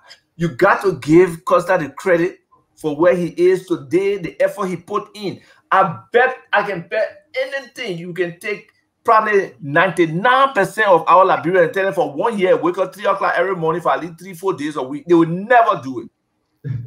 Consistently. It takes commitment. It takes, I don't care what anybody say. To build his platform, he put in work, and people got to respect that. You know, I understand people want to support Cummings, but Costa has the right to support Boyka. We have the right to support who want to support. Exactly. I have the right to support Cummings. Exactly. But at the same time, look at the exchange that we haven't right yet. Isaac and myself, Larry and myself right here. It's a nice exchange. We're going back and forth. It's very pleasant. It's very civil. But we got to build that emotional intelligence. Our people tend to just want, if you're not on their side or if you don't agree with them, I mean you hate them. No, nobody hate anybody here. Nobody hates nobody. We're just trying to see what we think is best for the country. On my birthday, Ellis Cummings last year, he sent me a message. HBC, that's how he calls me. Congratulations, a happy birthday to you. When I graduated, Ellis Cummings sent me a message. My man, I hear you're having a big day today. I'm just checking. And he congratulated me. The other day, out of the random blue, he sent me a message. My man, I just checking on you. And I said, thank you, sir. So we communicate? Yeah, he would check on me from time to time. So the issue here is simple. But try checking on his son too now, Costa. Let it go 2 ways. Try and check on his son. I will try to from time to time. I will hit him up. I will hit him up from time to time. No, you're right. You see what Cummings is doing is something you do in corporate America, and I can never forget this when we talk about Bear Stearns. When you are the high level person in the organization, when you can come to work in the morning and you say good morning to one of the employees and say good morning and mention their name. That makes a difference. That person would appreciate it. Yes. So by Cummings, not saying that he's so big that he can't even reach out to Costa. No, Mr. Cummings. When I talk to this is why we tell people, Henry, I told him I've not heard you cussing and Cummings. Oh, but you yelling, man, the man used to cuss Cummings, blah blah. That's not true. I've never insulted Mr. Cummings. So all I'm saying to them, even if you did, it's something that has passed. You know, people that cost me. You yourself, Henry, that cost me before. What does it mean for somebody to cost you? Nothing. If you secure in your person, somebody cost you, it mean anything. So, but you know what? Cummings is sophisticated enough to understand that everybody will not see him the way some of people see him. Thank you. He understands that. That's the reason why he will sit by himself with all the basic things he has to do, and he will still write me a message to check on me. And I appreciate that. I respect him for that. Look, these guys need to look at the bigger picture, man. At the end of the day, if the opposition is playing the cards correctly, they will end up supporting one candidate. So you can have disagreement on policy issues. You can have disagreement on anything, but it shouldn't get down to denigrating someone, cussing them out, and doing all that stuff. Because if you turn the boycott supporters against Cummings is not going to defeat George Weah. No, but both sides need to wake up to the reality that there's a bigger umbrella here called CPP. And regardless of our disagreement, our trying to position our candidate to be the top, we got to work together at the end of the day. The other guy said you could have 1 million support. You don't realize that all the mean things you say to me, I'm still laughing. This is the thing, right? because it took me a lot to be where I am in terms of how much I've had to endure, the pain, the suffering. So nothing, words can't move me anymore. I've gone to jail. I've been shot at. People have come in a crowd. The man got his street and political credentials. Yeah, his street creds. I've crossed the river in the night in a freaking canoe, and I've been detained in a foreign country facing my man. extradition. You did it under pressure. I did it voluntarily. I was scared of hell in Sierra Leone. Imagine that. My man, I was sporty. I was in Sierra Leone. I didn't know the ferry doesn't go across after a certain time, and I had to catch my flight. From the island where the airport is, Long Beach. Exactly. I got in a darkly boat with some Sierra Leone guy in my heart. I went all the way to the edge. I said, the guy can't call my neck. He was protecting my man. So I don't know what your situation was, but I was scared. I can't look. It's not easy to be on the water in the night with no light. It's not an easy thing. No, but if I'm not careful, I will end up like Bacchus Matthews. But because we take no calls from your people today. No, none of the people want to call you. You missed it. Oh, okay. The other person said, if I'm careful, I'll be the Bacchus Matthews. So now that's making terroristic threats, and so Facebook will probably put that in jail for that one. It would be nothing. Oh wow. Yeah. Oh wow. Very, very good. You see, this is where you all. Until you realize that your candidate or the person you support is a politician and will be under the microscope, then you are not ready. No words, no insults you say to me. I have suffered in the last 10 years more than most Liberians have. Only a few Liberians have suffered as much as I have suffered. I've had 2 radio stations closed down on me. I've had another one, Benadryl station that I was on, shut down on me. I've been shot at while driving. I've been heckled in a crowd. I've been, people have been arrested with knives trying to kill me. I went to an important embassy where they told me there's a plan to assassinate you, yet I still went to the protest. I've faced some terrible things in my life, and I'm still here fighting. So you think, but a few of you telling me, say, you'll be there, you'll not be nothing, you'll not be that, you'll not be there. Isn't that all move? You're wasting your time. And guess what? I will not be like Bacchus. And besides, I want to ask Steve Simon, one of the people out there. He said communists can even be the CPP Senate Bureau, Unity Partisans will not vote for him. So then what is the sense of being a coalition? That is not true. That is not true. Cummings becomes the Senate Bureau, will rally around him, will support him. Let me repeat. This platform will support Ellis Cummings 100% if he becomes the Senate Bureau. And people gotta understand this is politics. It's about whether you can convince somebody or incentivize them to support you. Isaac, what are my successes? I just named them. What are Cummings' successes? He names his successes all the time. His supporters don't accuse him of bragging. When he say he was for Gogola, he went in the level. But when Costa talks about being the 33rd most influential African, when Costa talks about having the biggest platform, that Costa bragging. But when Cummings say, "Oh, I have a lot of money, I have so much money, and I don't want to have a salary when I'm president," they're not bragging. That only mean bragging. Costa, maybe the Cummings people need to hire Isaac Tuba as their spokesman because he does a much better job. Unless they get under their skin, Isaac, and they don't know they can just fall for it. And Isaac doesn't fall for that. So Isaac, but because they should reach out to you. And he has a high level of emotional intelligence. And that's why most of our people need to build. Folks, they don't have it. Can't be getting up because you know so many things to go away, especially the minor jabs that people will be poking at you. Jabs at you. You can't react to everything. You can't react to everything. Keep accentuating the positive of your candidate. Mr. Cummings. What is Mr. Cummings' actions that impacting the Liberian people? What are his actions? Isaac, Cummings just did something that even Boaga has not done, right? Cummings pledged 150 grand the other day. True to his promise, he's opening 6 COVID treatment centers, units across the country. The first of which has been established at the Cali Hospital. You see them posting about you. They should be on the live podcast. I said, hold on, 30,000 people watch the video. They sort of be on their podcast, they're posting that in there, posting it or coming there. They're not talking there, they hear cussing me. That they can say that, man. I guess maybe they want to hear it from your mouth. Maybe. Oh, now my mom will hear from me. You're not hearing from my mouth because that's not my job.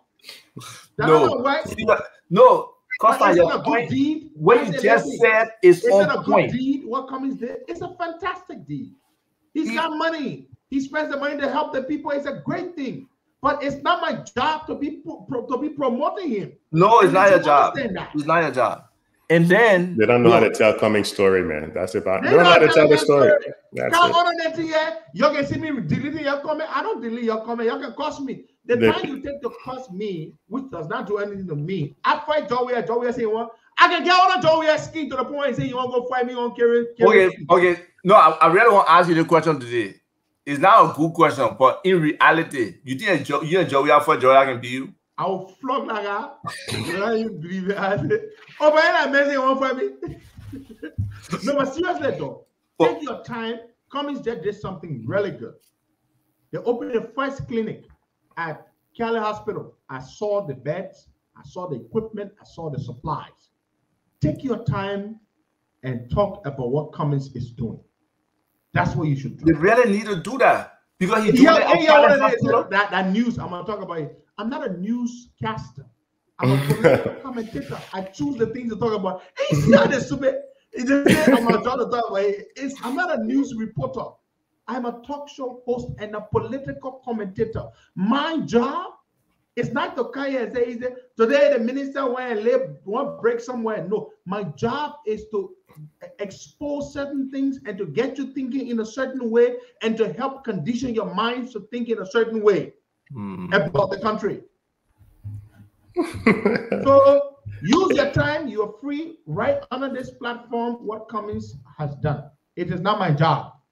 Do your job. Sell your candidate. Guys, you should ask the ANC people how many of them read Cummings July 26th speech. There's a lot of oh look now Lucretia Nelson says she loves me now. She was just calling me a fool just now. She called me a fool. Now she says she loves me. She loved you a long time. Now? Oh my God. You see why I tell you these people don't hate me, they love me. But you know what? They get pissed. They get pissed when I talk please don't get him started, man. I try to say talk about it, please, Costa. We love you, Costa. Okay, I won't talk about it. Fellow like him. Lucretia, please don't get him started. Oh Lord. True to his promise, Alexander. No, Propo King. If the Cummings supporters were sophisticated, they'll be leveraging the actual abilities, the statements that Cummings making, and all those things. They'll be having caption. Yeah, Propo King, you're wrong. Now what Isaac is saying, if you really were sophisticated as you saying you are, and by no means am I saying some of them are not, they are, but you will spend your time talking about the good things Alex Cummings is doing.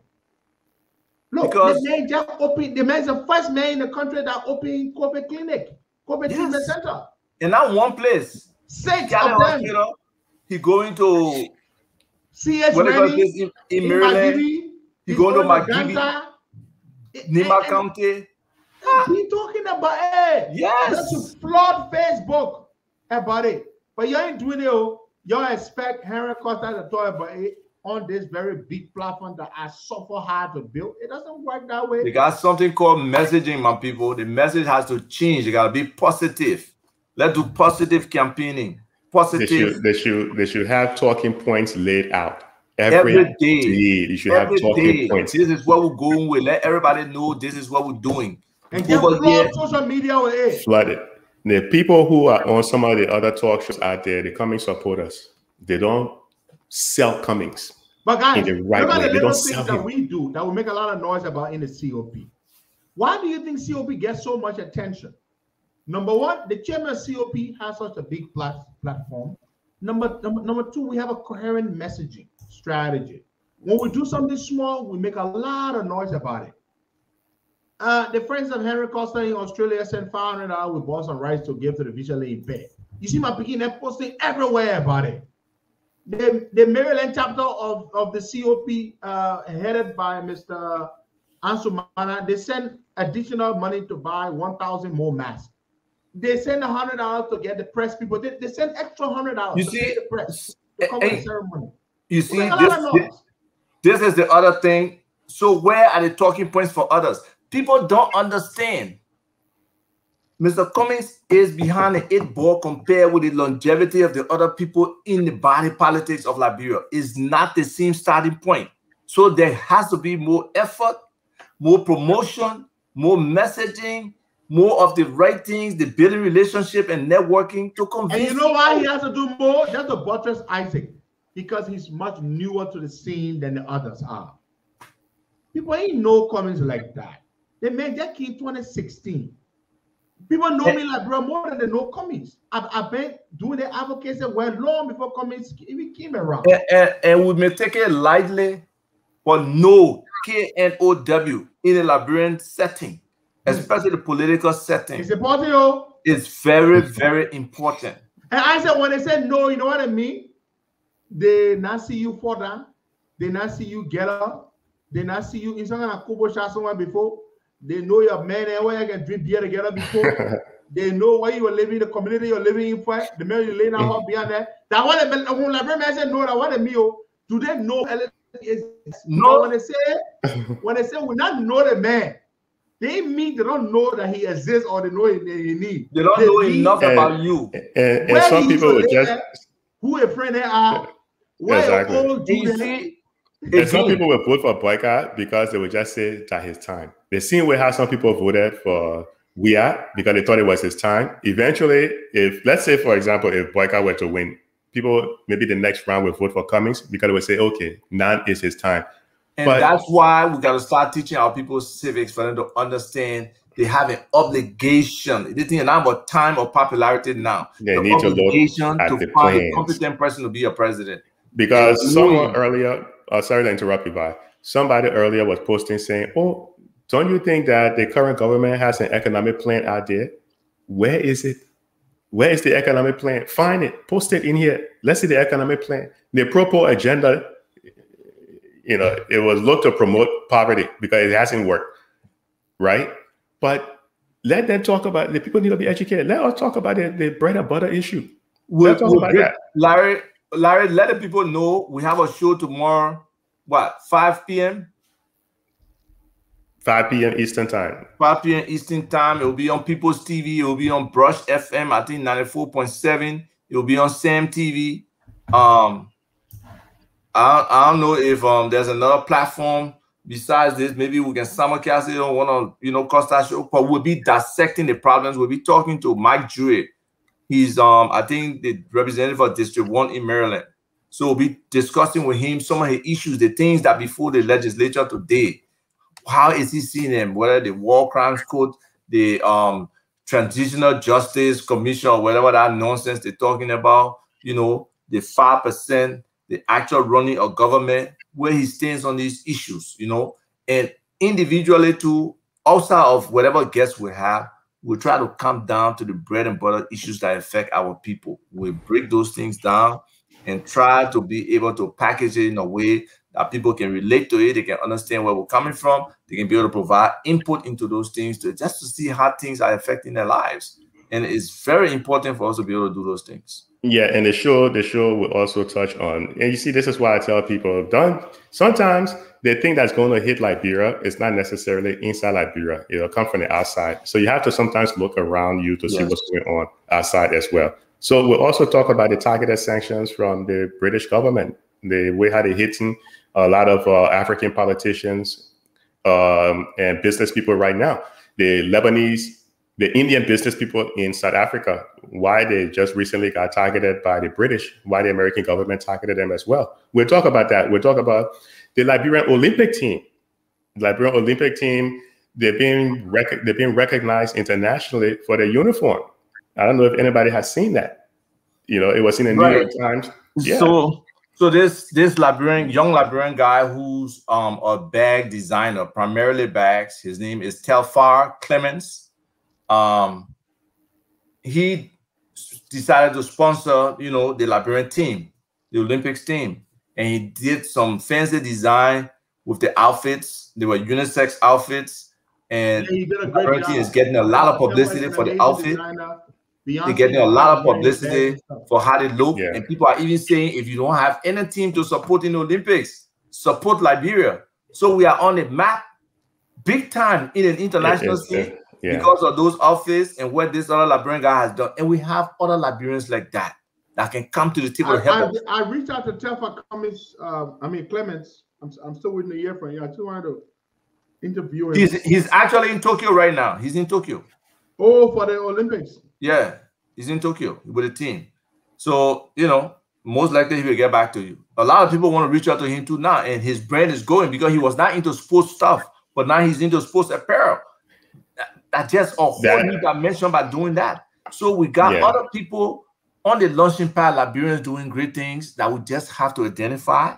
We just have to recognize them. We got some real wonderful Liberians who are doing successful things out there, and just be a part of that process, you know. And also, sorry, Iva, and also we talk about why Liberians in the U.S. now specifically are not applying for the DED program, because it's the law that was passed, I think in 2019, gave them a path to residency. A lot of them not applying. So we're touching that a little bit.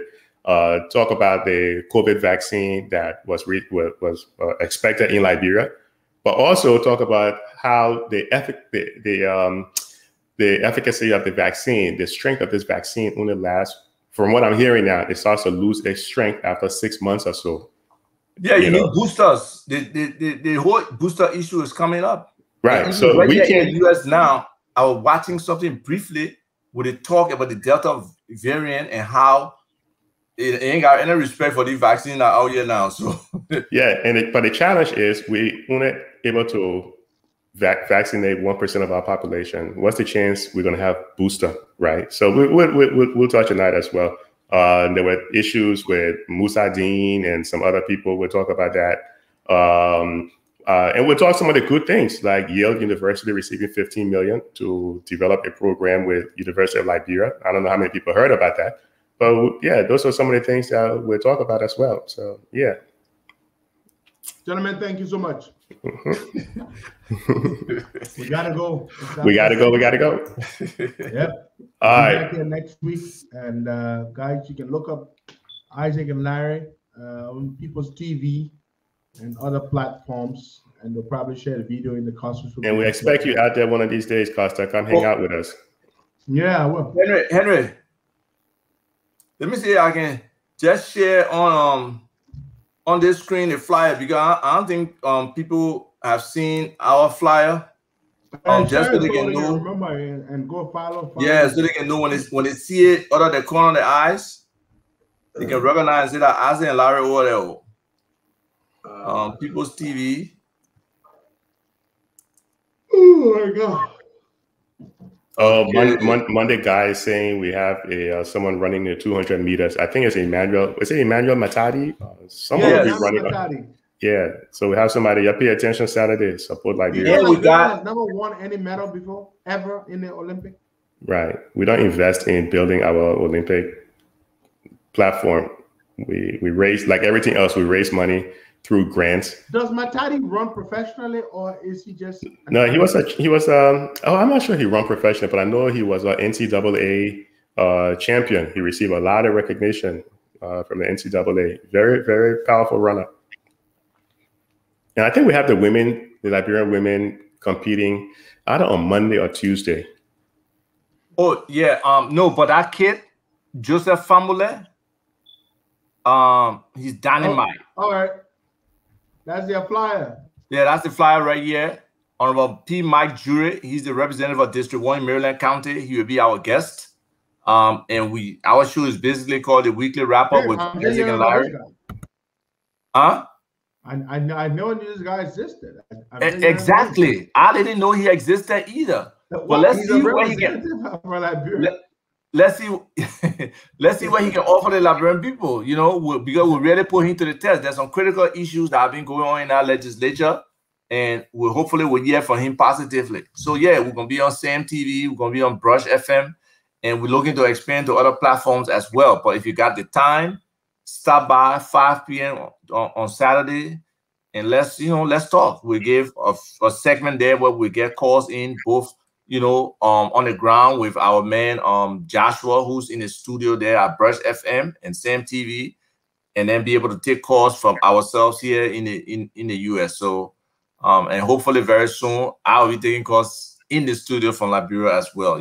So that's what it is, folks. But again, Henry, it was a very good show. I must say, enjoy the show today. Usually people can tell me they enjoy the show. I say, what you enjoy? But today I must say, enjoy the discussion. So we got to keep on putting our opposition up in a positive way for them to try to do the right thing. And hopefully by the time they get to that point, maybe February, March, after they pass the consensus stage, they've passed the VPS stage, and they can do the, how should I say, the primary, they will be able to have something. Whoever that leader emerges will be able to have a platform ready to go for the Liberian people, for us to be able to say, yes, the opposition is serious. This is their plan. This is how they're going to change the country. But, the politics will be lively, and we just hope that more people can get involved with this thing, can try to see reason to seek the best direction for Liberia rather than the favorite direction. So I'm out. All right. Thanks, everybody. Peace. Bye, guys. Bye.